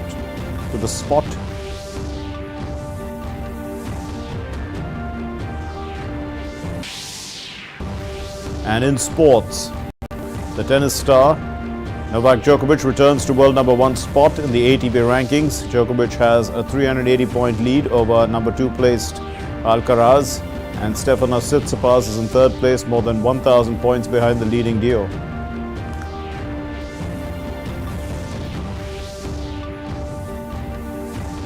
So let's begin with our top story. The US Secretary of State Antony Blinken and the NATO Secretary General Jens Stoltenberg, they welcome Finland officially into the North Atlantic Treaty Organization. So the country that shares a 1,340-kilometer border with Russia is the alliance's 31st member. Well, with receipt of this instrument of accession, we can now declare that Finland is the 31st member of the North Atlantic Treaty. Congratulations.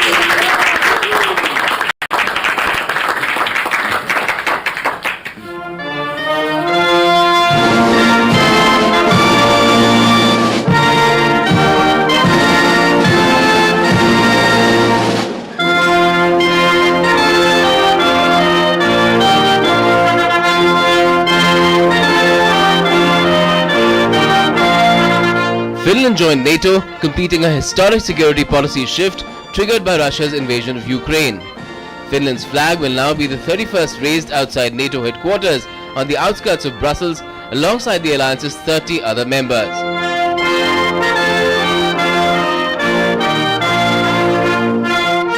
I'm deeply proud to welcome Finland as a full-fledged member of our alliance. And I look forward to also welcoming Sweden as soon as possible. At times like this, friends and allies are more important than ever. And Finland now has the strongest friends and allies in the world. President Putin wanted to slam NATO's door shut. Today, we show the world that he failed. The joining marks the end of an era of military non-alignment for Finland, a country that had tried to maintain friendly relations with neighboring Russia. In some ways, I think it will make Finland a safer place, but then again, we don't know what Russia will do, and it's all like a big question for me. I think so. Now we are part of Western Europe and this kind of bigger community, so we are part of this Northern Alliance. So that brings a security to Finland. The Kremlin said on Tuesday it would be forced to take countermeasures to ensure Russia's security in response to Finland's accession to the NATO military alliance. Kremlin spokesperson Dmitry Peskov called Helsinki's move an encroachment on Russia's security and said NATO was hostile towards Russia. Russia's Defense Minister Sergei Shoigu said Finland's accession to NATO increased the risk of conflict. NATO is taking a range of steps to increase the combat readiness of the joint armed forces. They are intensifying combat training and reconnaissance activities near the borders of Russia and Belarus. In the near future, Finland will become a member of the alliance. Of course, all this creates risks of a significant escalation of the conflict, but it will not affect the outcome of this special military operation. Sweden and Finland applied together last year to join NATO, but Sweden's application has been held up by NATO members Turkey and Hungary. There is no reason for neither the Turkish parliament or the Hungarian parliament to make any further delays. They should start the ratification process because we have the support of all member states in NATO to become invitees, and thereby we have fulfilled all the requirements. Turkey has still not approved the membership bid of Finland's neighbour Sweden. Ankara feels Stockholm is not cracking down on people Turkey considers as terrorists. The three countries signed a pact on the issue last year. The last country to join NATO was North Macedonia in 2020. Other aspirants include Bosnia and Herzegovina, Georgia and Ukraine. Newsnight Desk, DD India. Bhutan's king, Jigme Khesar Namgyal Wangchuk, is in India, and he was received at the airport last evening by External Affairs Minister Dr. S. Jaishankar. The king called on President Draupadi Murmu and met Prime Minister Narendra Modi. Here's the report. It was an action-packed three-day visit for Bhutan King Jigme Khesar Namgyal Wangchuk. He began his visit on 3rd April. India's External Affairs Minister S. Jaishankar received him at the airport, reflecting the importance New Delhi has attached to the visit. He is accompanied by the Minister of Foreign Affairs and External Trade, Dr. Tandi Dorji, and several senior officials of Bhutan government. On Tuesday, he started his day with a meeting with the National Security Advisor Ajit Doval in the national capital. This visit of His Majesty, which has been long in planning, takes forward our long-standing tradition of regular high-level exchanges between India and Bhutan. Just to sketch the outline frame of the cooperation between our two countries, you are aware that India and Bhutan share an exemplary relationship which is characterized by trust, goodwill, mutual understanding. Then he met Prime Minister Narendra Modi. Briefing media about Prime Minister Narendra Modi's meeting, Foreign Secretary Vinay Quatra said that PM Modi's discussion with the Bhutanese king focused on ways to bolster bilateral engagement in a range of areas, including economic cooperation. The bilateral discussions between His Majesty and the Prime Minister, as would be expected, covered the entire gamut of India-Bhutan cooperation and also issues of respective national and mutual interest. His Majesty briefed the Honorable Prime Minister on his significant transformation and reform initiative that Bhutan is currently undertaking. Prime Minister on his part reiterated India's continued and full support to the socio-economic development in Bhutan, based of course on the priorities of the royal government and in keeping with the transformation initiatives and reform process as per the vision of His Majesty. Foreign Secretary also said that in the meeting between the Prime Minister and King of Bhutan, it was agreed that India would step up its support for Bhutan's upcoming 13th five-year plan. India will work to extend an additional standby credit facility. there were 5 broad range discussion range issues. First was on economic and development partnership. This covered in turn many elements, which included cooperation for Bhutan's 13th 5-year plan, whose process is beginning from next year onwards. Support, including relevant financial support for the reform process in Bhutan. Support also for the institutional capacity building in Bhutan, and project-based development partnership, which is one of the key pillars of our development cooperation with Bhutan. Foreign Secretary Vinay Mohan Kwatra reiterated India's position on the determination of the Doklam Tri-Junction boundary situated at the Bhutan-India-China Tri-Junction. He said that India and Bhutan remain in close touch and coordination relating to national interests. India and Bhutan remain in close touch, in close coordination relating to our shared national interests, including security interest, and to reiterate our earlier statements which explicitly bring out our position on the determination of the tri-junction boundary points. Later in the evening on Tuesday, Bhutanese King Jigme Khaesar Namgyal Wangchuk met India's President Draupadi Murmu. On Monday, visiting Bhutan King External Affairs Minister Dr. S. Jaishankar. The EAM noted that Bhutan King's vision for strengthening the unique partnership with India is deeply appreciated. Bhutan is a strategically important country for India, and the defense and security ties between the two sides have witnessed significant expansion in the last few years. Newsnight Desk, DD India. Prime Minister Narendra Modi addressed the 2-day International Conference on Disaster Resilient Infrastructure 2023 through video conferencing from New Delhi. And in his address, the Prime Minister said that over 40 countries have become part of the CDRI in just a few years. And the Prime Minister urged countries to work together for disaster risk reduction. Over 90 experts are participating in this conference. In just a few years, over 40 countries have become part of the CDRI. This conference is becoming an important platform. Advanced economies and developing economies, large and small countries, the global north and the global south are coming together at this forum. It is also encouraging that it is not just governments that are involved. Global institutions, domain experts, and the private sector also play a role. The Prime Minister added that each nation and region faces disasters of different kinds. Societies evolve local knowledge related to infrastructure that can withstand these disasters.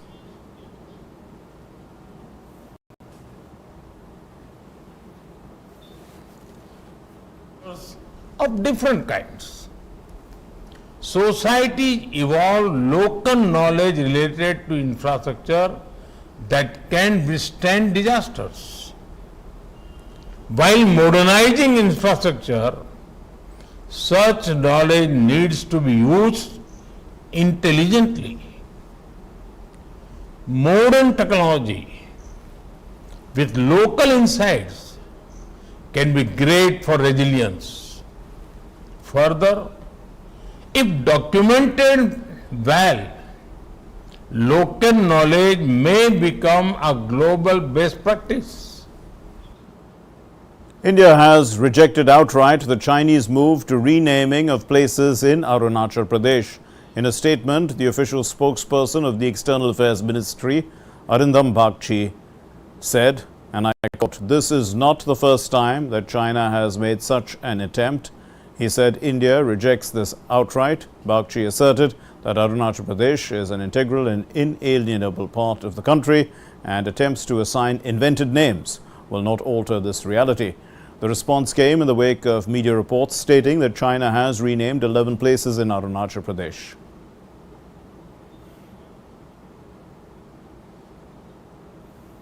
Australia has banned TikTok from federal government devices. The Chinese video app is being banned by more and more countries across the world. India was the first country to block TikTok in 2020 over security concerns. Since then, Australia, Canada, the United States, Britain and New Zealand have banned TikTok. Clearly, the time is running out.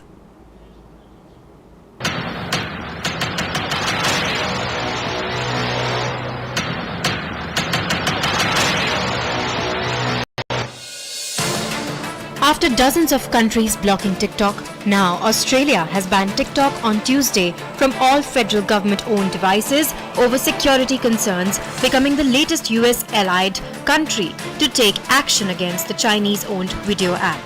The ban underscores growing worries that China could use the Beijing-based company owned by ByteDance Limited to harvest users' data to advance its political agenda, undermining Western security interests. It also risks renewing diplomatic tension between Australia and its largest trading partner after things eased somewhat since Prime Minister Anthony Albanese took office in May at the head of a Labour government.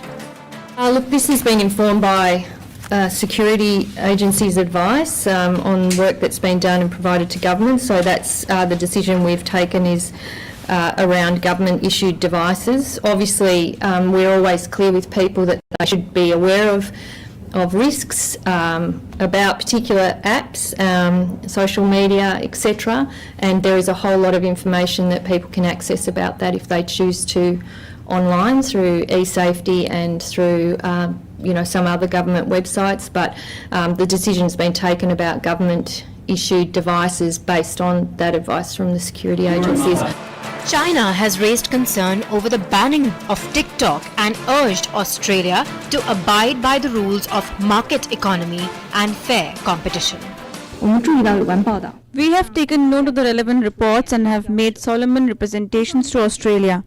China has always maintained that the issue of data security should not become a tool for generalizing the concept of national security, abusing national power and unreasonably suppressing enterprises of other countries. We urge Australia to effectively abide by the rules of market economy and the principle of fair competition, and to provide Chinese enterprises with a fair, transparent and non-discriminatory business environment. In recent years, TikTok has come under increasing scrutiny due to fears that user data from the app owned by Beijing-based company ByteDance could end up in the hands of the Chinese government, undermining Western security interests. India was one of the first ones to prohibit TikTok and other Chinese apps in 2020. In a statement, it had said the apps were prejudicial to sovereignty and integrity of India, defense of India, security of state and public order. TikTok, which is owned by the Chinese company ByteDance, has been facing the heat as several government agencies and experts have accused it of sharing user data such as browsing history, location, and biometric identifiers with the Chinese government. With Australia's ban, all members of Five Eyes Intelligence Alliance, which consists of Australia, Canada, the United States, Britain and New Zealand, have banned the app from the government devices. France, Belgium and the European Commission have announced similar bans. Many government departments were initially eager to use TikTok as a way to connect with a younger demographic that is harder to reach through traditional media channels. Cybersecurity experts have warned that the app, which boasts more than 1 billion users, could be used to hoover up data that is shared with the Chinese government. DD India. Our next story. Economic development in the country is clearly visible if tax collection numbers are an indicator, because tax collection figures for 2022-23 show that revenue from direct taxes was nearly 17% more than the estimates. The news on the GST front is also very good, and during this period the total collection of GST for was more than 18 lakh crores, which is 22% more than the previous financial year. Good news in the tax collection front continues. In 2022-23, after adjusting of refunds, net direct tax collection stood at 16.67 lakh crore rupees. Compared to previous year, this is an increase of 18%. In 2021-22, direct tax collection was 14.12 lakh crore rupees. The budget estimates for direct tax revenue in the Union Budget for 2022-23 were fixed at 14.2 lakh crore rupees, and the revised estimates were pegged higher at 16.50 lakh crore rupees.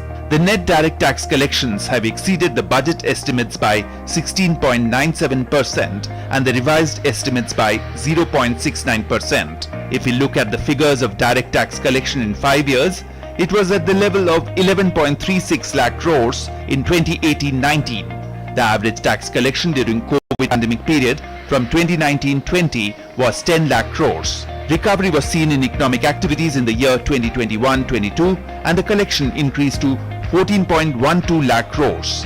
It is due to pace seen in economic recovery that in 2022-23 an increase of 18% was reported in the tax collection and it reached 16.67 lakh crores. The biggest jump was seen in personal income tax. The gross personal income tax collection increased by 24% to 9.6 lakh crores. The government has issued record refunds in this year, which has crossed the figure of 3 lakh crore rupees. In many cases, refunds were issued within 24 hours. It is worth noting that the total collection of GST during the financial year 2022-23 has been 18.10 lakh crore rupees, which is 22% more than the financial year 2021-22. The average monthly collection of GST in the just ended financial year has been 1.51 lakh crore rupees. The combined tax collection has thus been at 34 lakh 60,000 crore rupees. Ajay Mishra's report for DD India. Well, a study paper by Professor Arvind Pangadia of Columbia University and Vishal More of Interlink Advisors, Delhi, has revealed that there was no increase in poverty in India during COVID, nor did the gap between the rich and the poor increase.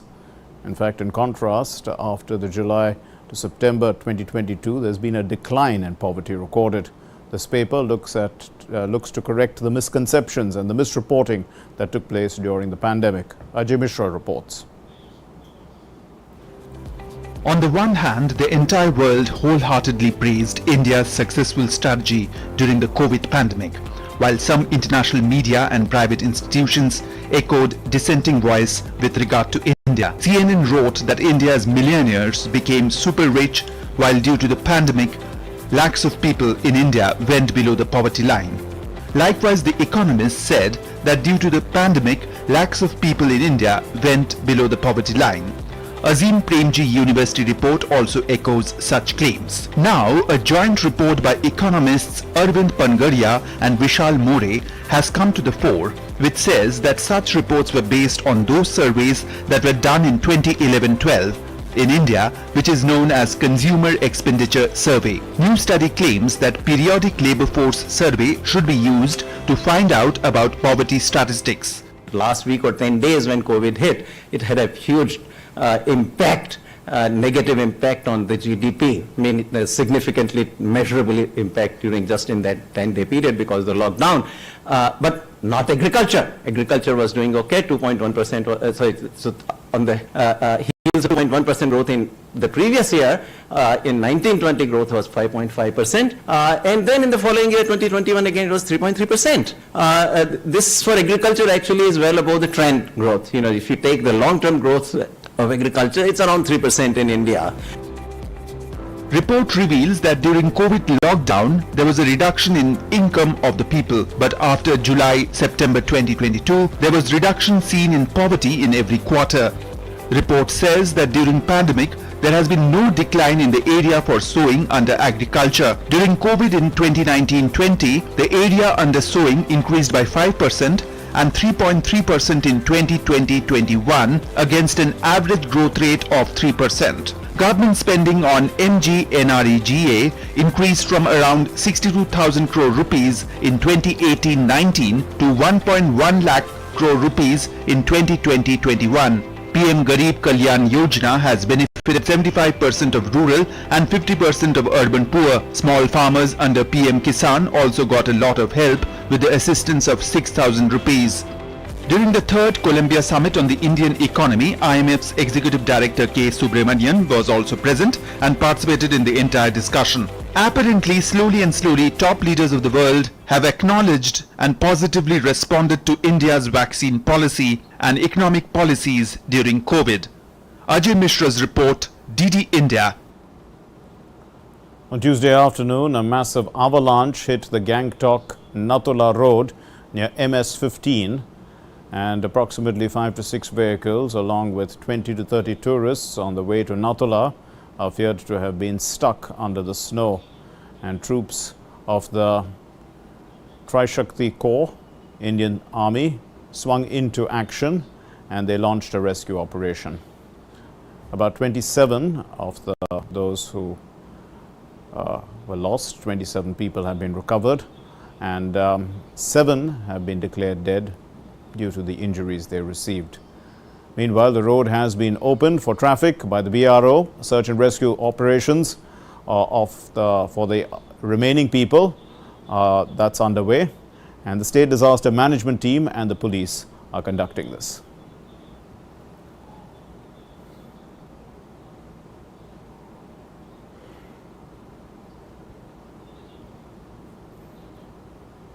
So let's go back to our top story and bring in some perspective on the story. Finland, as we know, today joined NATO, and coming up are some slides behind me.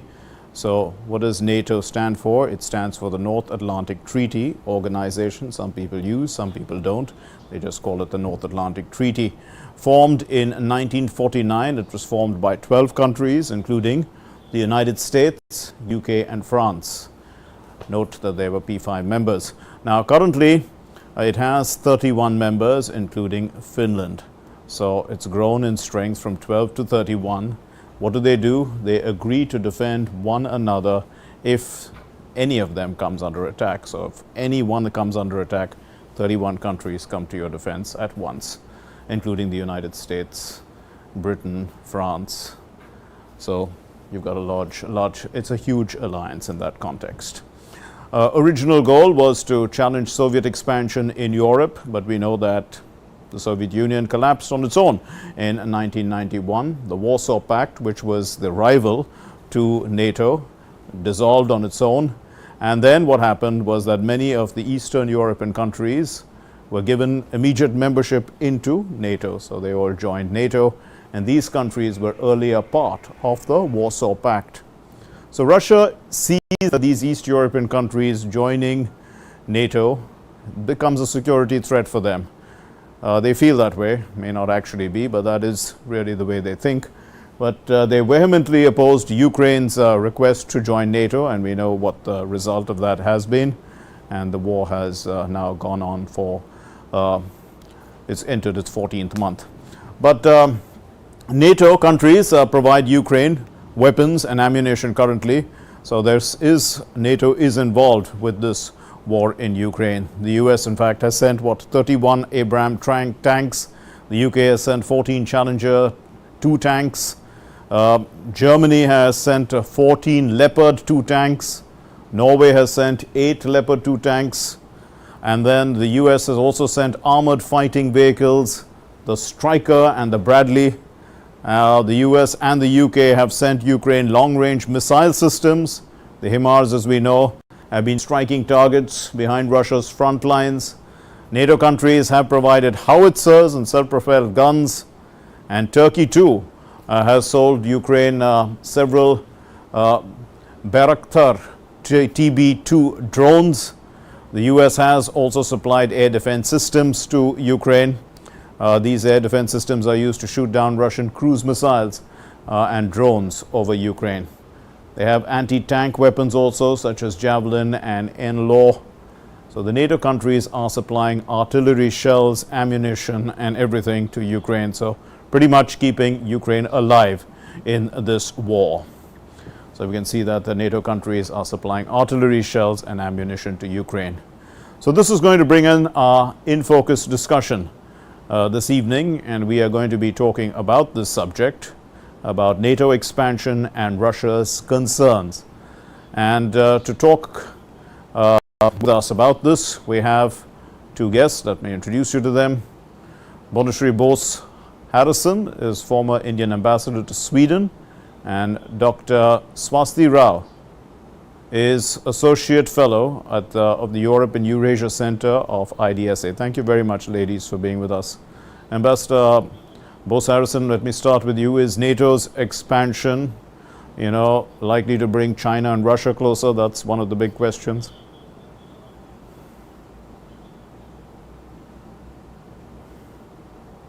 Ma'am, I can't hear you, ma'am. Thank you very much for having me. Yes, go ahead. Thank you very much for having me in the program. This is indeed a very historic moment for NATO and Finland, and I would say even for the world security. There are implications.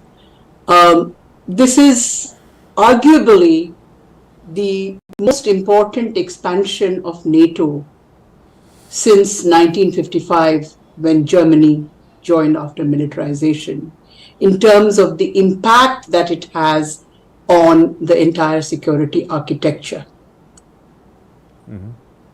The reason being that in one fell swoop, the border that Russia shares with NATO has doubled.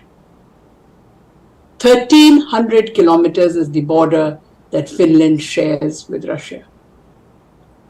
So definitely it is going to impact on the security calculation, the military calculations for its own security that Russia will take, as well as that Europe will have to take. The whole equilibrium is now shifting much more to the north, even though the current issue, the current problem remains somewhere else.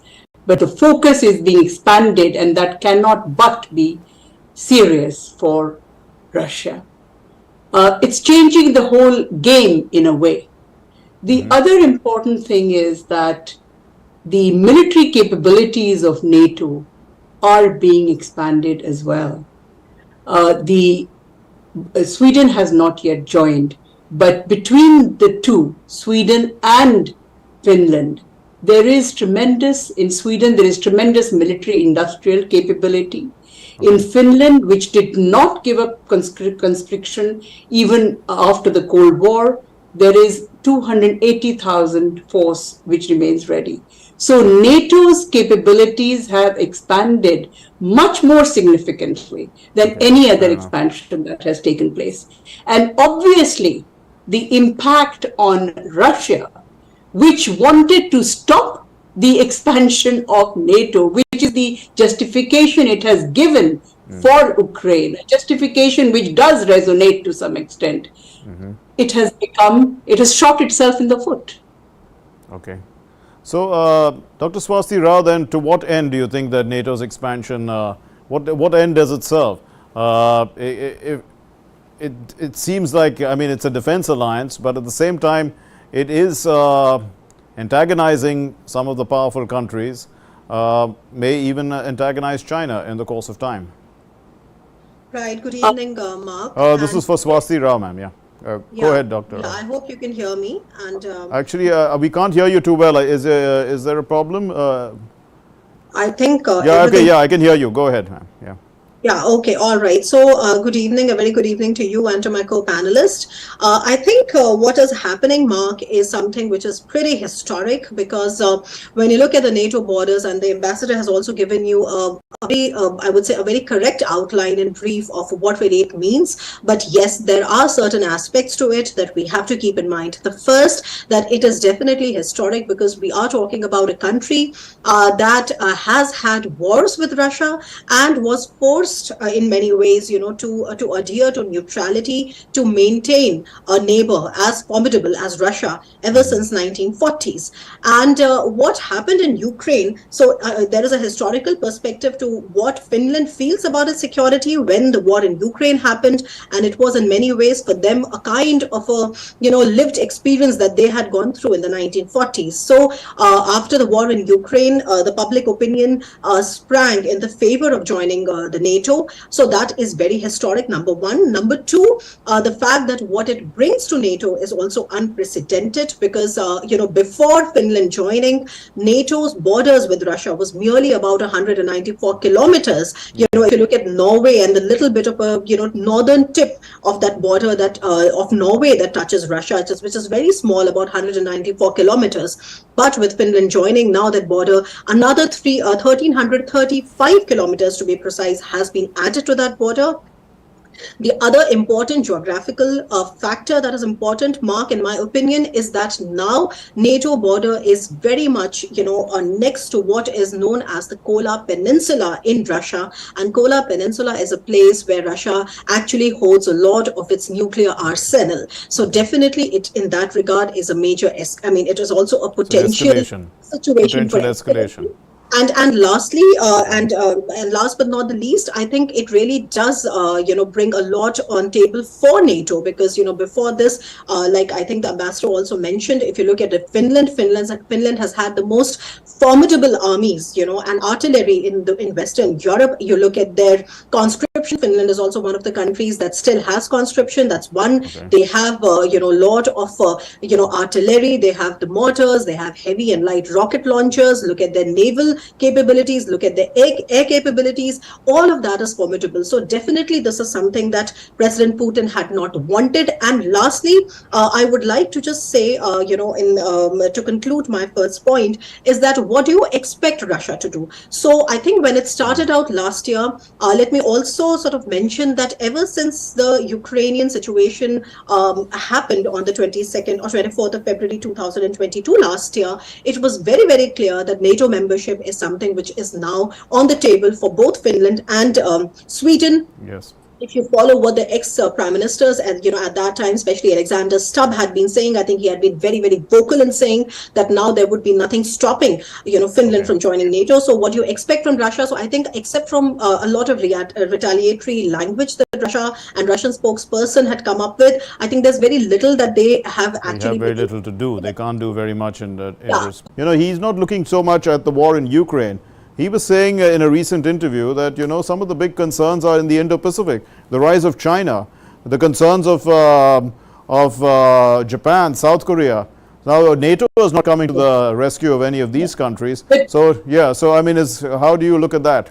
Yeah, you see, that is looking at it, essentially, I look at things from the Indian perspective. Sure.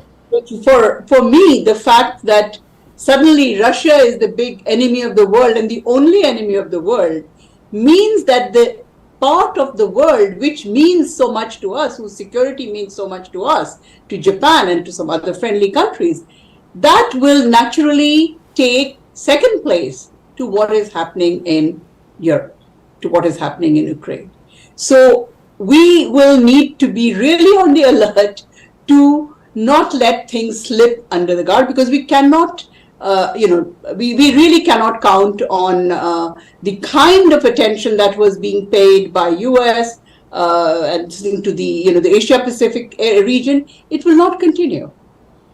But we also need to, I think about the whole world situation.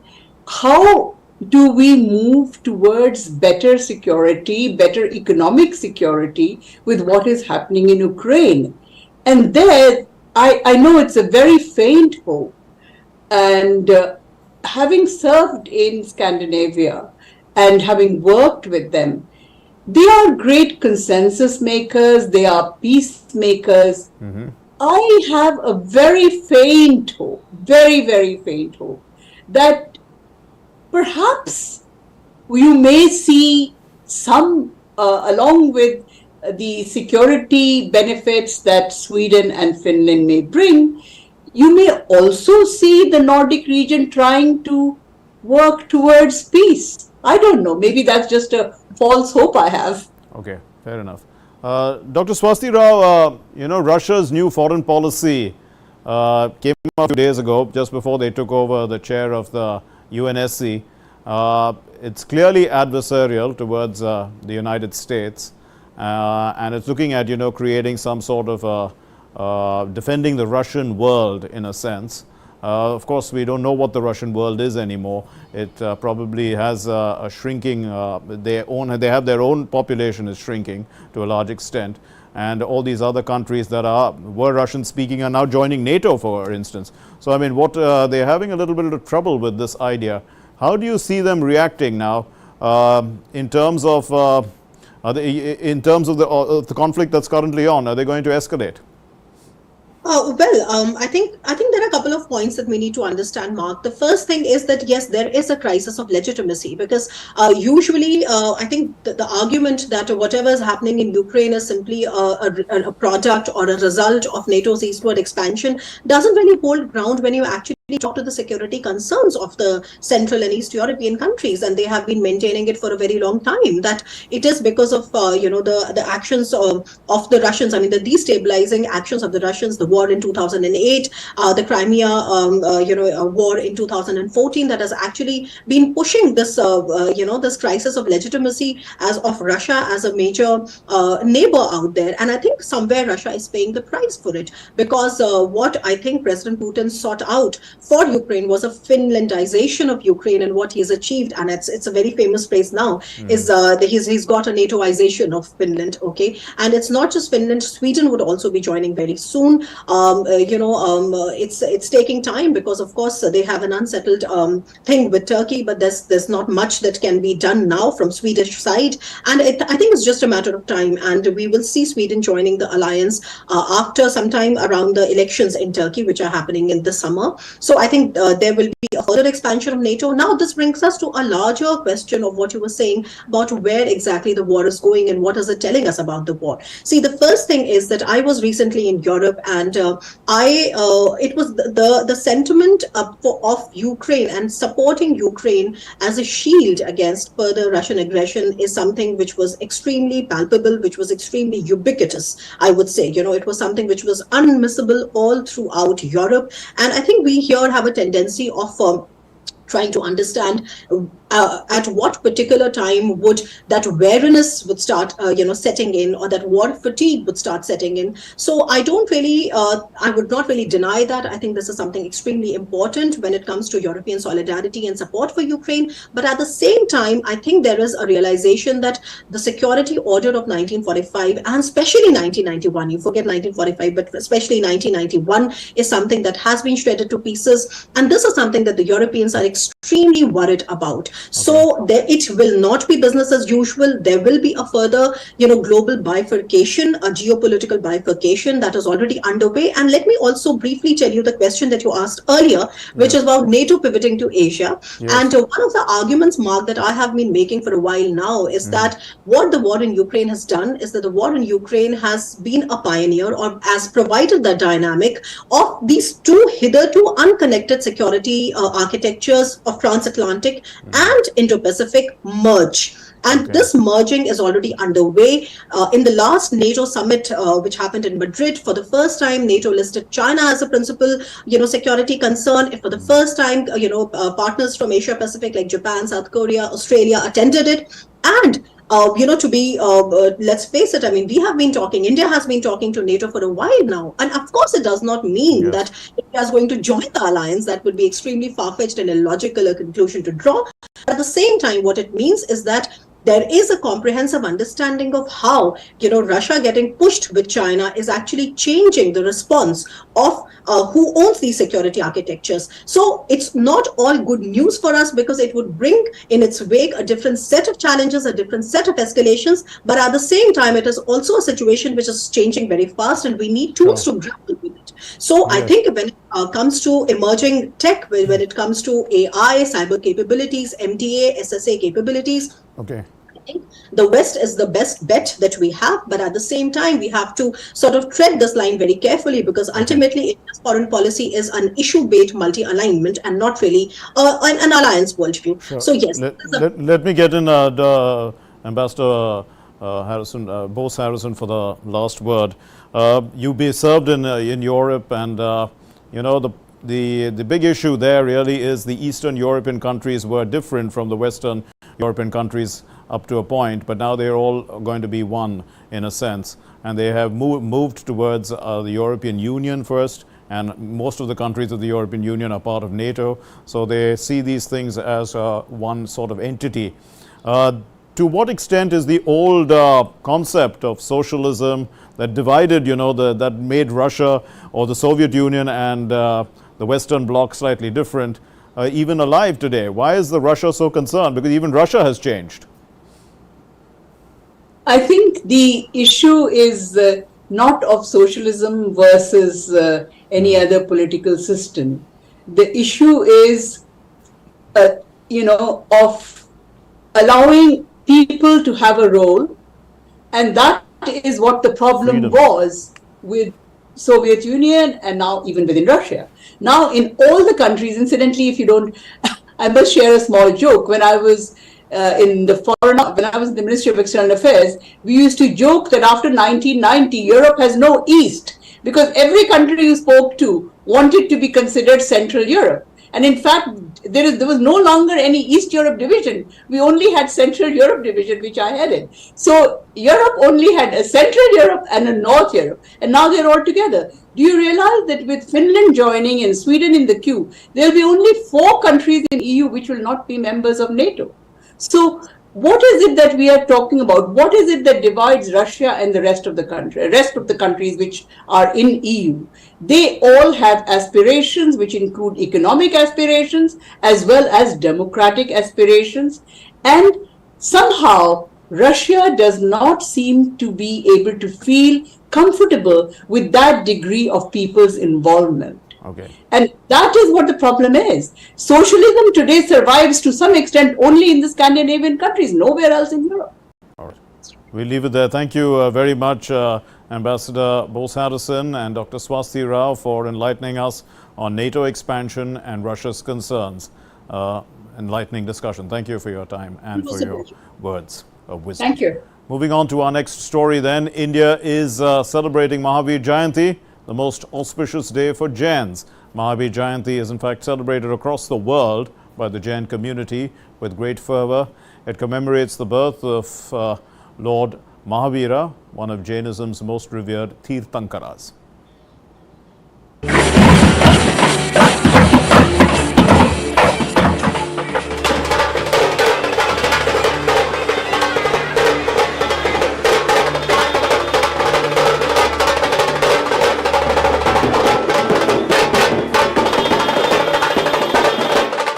India celebrates Mahavir Jayanti or Mahavir Jamma Kal Nayak. This is the most auspicious day for Jains. It is celebrated across the world by the Jain community with great fervor. It commemorates the birth anniversary of Lord Mahavira, one of the Jainism's most revered Tirthankaras. Prime Minister Narendra Modi tweeted saying, "Today is a special day when we recall the noble teachings of Bhagwan Mahavir. He showed the way to build a peaceful, harmonious and prosperous society. Inspired by him, may we always serve others and also bring a positive difference in the lives of the poor and downtrodden." The idol of Lord Mahavir is carried out on a chariot in a procession called Rath Yatra. On the way, religious rhymes are recited. Statues of Lord Mahavir are given a ceremonial anointment called the Abhishek. Most members of the Jain community engage in some sort of charitable act, prayers, pujas and observe fasts. Lectures by monks and nuns are held in temples to preach the path of virtue as defined by Lord Mahavir.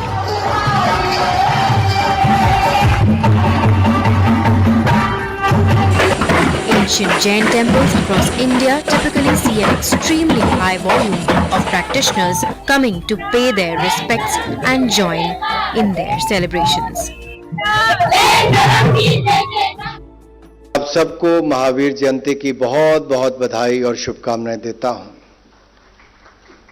मुझे भगवान महावीर जयंती के उपलक्ष्य में जहां आयोजित विश्व शांति सद्भावना दिवस पर महावीर दर्शन से प्रकृति एवं संस्कृति संरक्षण विषय पर इस राष्ट्रीय संगोष्ठी पर देश के अलग अलग कोनों से आए हुए सभी बुद्धिजीवी यहाँ उपस्थित हुए हैं, आपका मैं देश की राजधानी पर बहुत स्वागत और अभिनंदन भी करता हूं। According to legends, King Siddhartha and Queen Trisala had a son named Lord Mahavir. According to Svetambara, he was born in Kundalagrama in Muzaffarpur district of Bihar on the 13th day of the Hindu calendar month Chaitra in 599 BC, whereas the Digambar Jains say he was born in 615 BC. When he was a child, he was given the name Vardhaman, meaning one who grows, because of the increased prosperity in the kingdom at the time of his birth. He was born into a royal family and was surrounded by all the riches and comforts of life. Yet, he was not a part of it. The materialistic pleasures never drew him in. When he grew up, he began to seek the meaning of his existence, and as a result, at the age of 30, he abandoned the kingdom, his family, and his worldly duties and traveled to the forest to seek inner peace and calm. He undertook severe fasting, meditated under the Ashoka tree, and discarded all his clothing. He practiced this for the next 12 and a half years and finally at the age of 42 achieved enlightenment. He traveled throughout India preaching his philosophy for the next 30 years. He died or achieved nirvana at the age of 72 after preaching for 30 years. Newsnight Desk, DD India.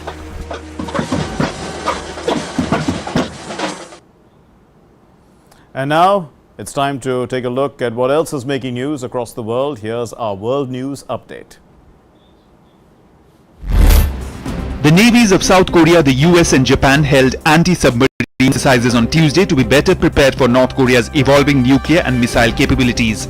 South Korea's defense ministry said the drills were staged in international waters off South Korea's southern island of Jeju from Monday for 2 days, involving a US carrier strike group led by USS Nimitz, which had arrived in the southeastern city of Busan last week.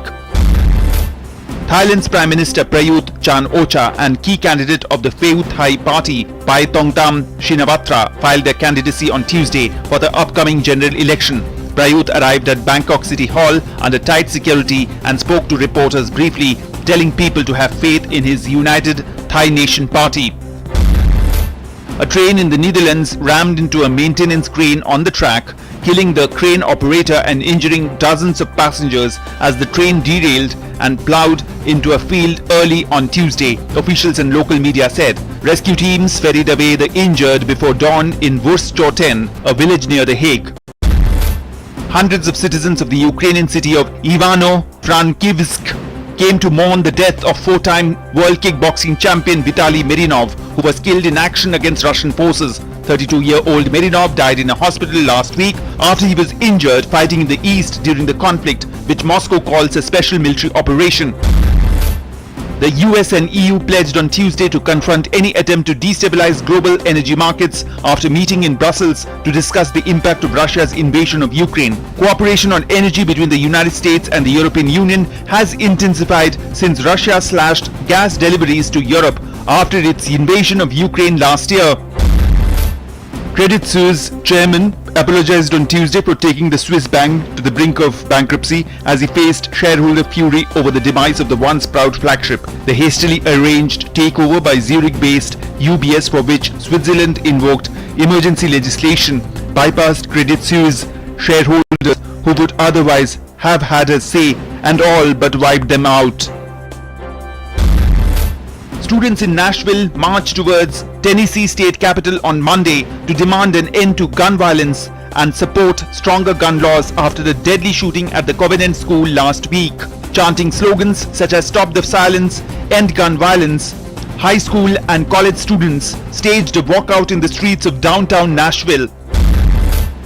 NASA unveiled a 4-member crew for its upcoming mission around the moon, a team that includes the first woman, the first person of color, and the first Canadian assigned to a lunar mission. At a ceremony on Monday in Houston, Texas, NASA announced that Reid Wiseman, Victor Glover, Christina Hammer-Koch, and Jeremy Hansen would crew the Artemis 2nd mission for a 10-day flight, marking the agency's first manned moon voyage in over half a century.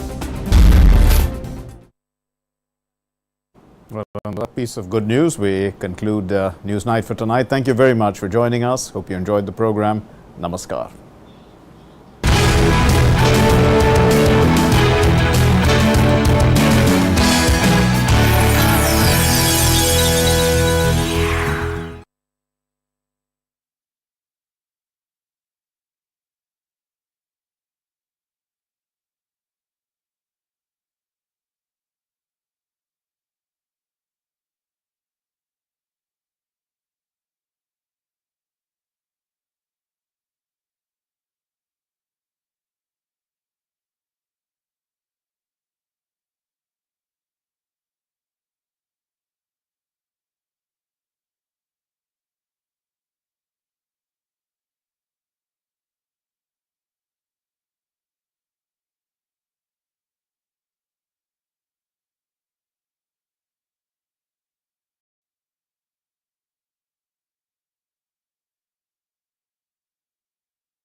To protect the environment around me.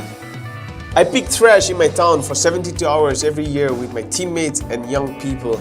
And this idea has evolved into forming the Project 72 Hours. We paint a town red and blue and yellow and green. I have been traveling on my bamboo bicycle to around 40 countries across the world. In my small way, I go out to the world with my own message of giving a little love to our planet Earth and taking good care of her. My name is Shevitio Solo, and this is my solo ride.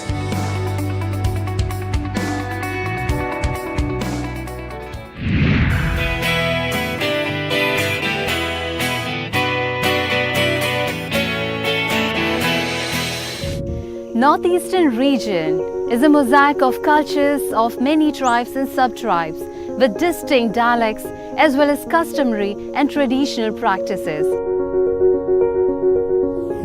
Each state is a traveler paradise with picturesque hills and green meadows that shelter thousands of flora and fauna.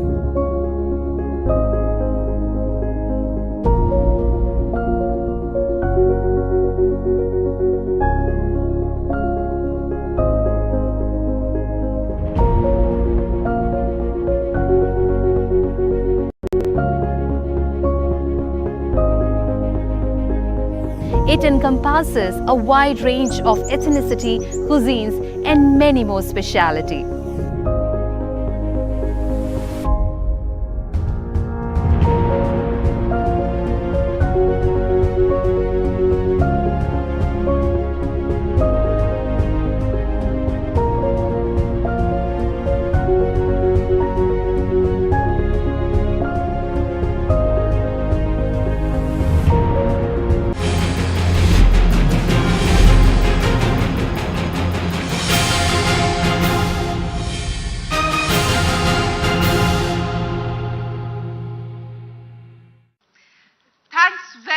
For staying with us on DD Dialogue, our election special conclave, which we bring to you from Bangalore in Karnataka. And again, I begin this session by saying Namaskara Bangalore. And this one is going to be one of the most significant, important and fiery session. Why?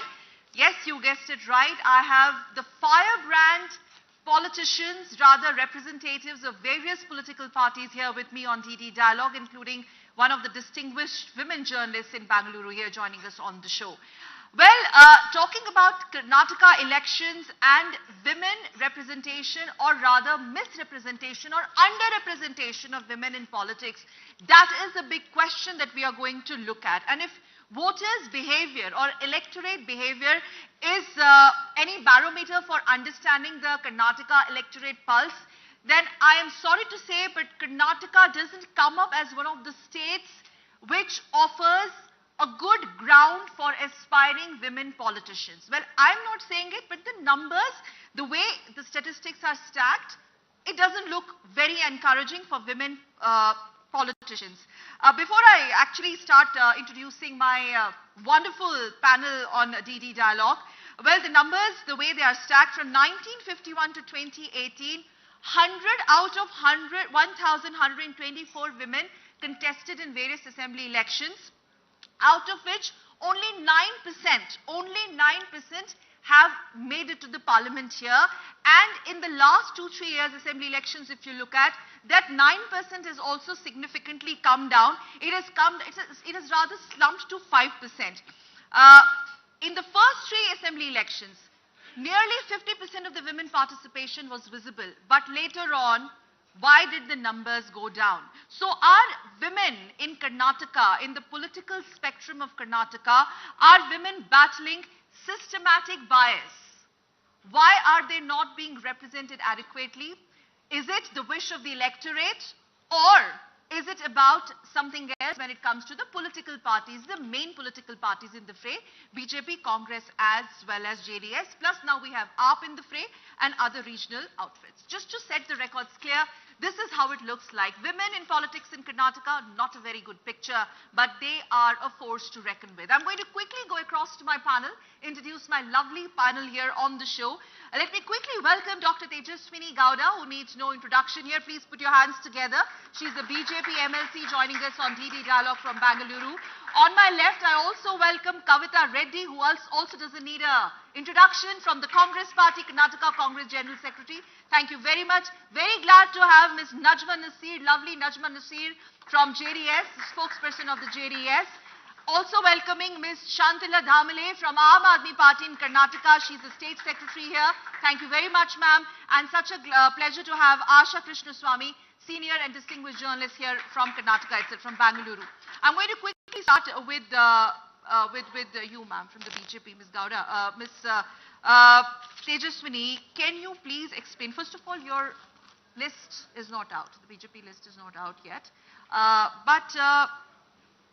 Cutting across the party lines, if I have to simply ask you this question, women's safety is an issue here, I understand, but I'm going to talk about that later. But why is it that we don't get to talk much about women in politics, women elected representatives in politics? Winnability of the women is under scanner here, or there is some other reason for that?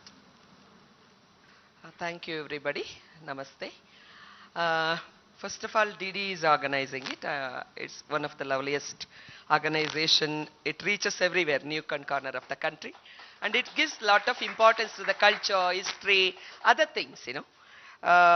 In this competitive world, it throws light on other things. So it is very, very important. It gives justice. So I'm very happy to participate in this debate. And of course, all my sisters, one thing you must realize. Yes, when it comes to the party, we do fight based on our policies, based on our this thing. When it comes to the reservation of women, participation of women in politics, if someone expects that we will fight, it will not happen. Because we need representation. Society, without a woman there is no life. Without a woman there is no family. Without a woman there is no village. Without a woman there is no development. There is no human resource development, HRD. We are contributing everywhere. Why? Rather than blaming somebody, we do blame ourselves, because unless our women folk, you know, they must create awareness within themselves. No, who prevents them to vote for a right woman? Okay, ma'am, I want to... When they were capable to choose a versatile men in different parties. Why can't they pressurize? In a policy making, if there is no women equally, if we do not represent equally, how you can, without policy in any party, in government, we must participate in executive, in politics. It is must. Women participation is must. Okay, I want to understand one thing from you. We will talk about the women electorate little later. But before that, let's put the record straight. Is it that the feedback from the grassroots level, is it that the women are little reluctant? Forget the society. Is it that there is a reluctance amongst women Mahila cadres to join the party, any party? Or is it that there is no acceptability within the party to have women and to give tickets to women because they don't want to waste their tickets or anything like that? It's not like that. Look at this country. Mrs. Indira ji led this country for 18 years as a capable women prime minister. Across the party line, take Mayawati ji, take Mamata Didi, take Sushma Swaraj. In all party, in every party, we do have capable, wonderful women. It is the perception issue. Okay. And they were the most popular leaders. Not one, they have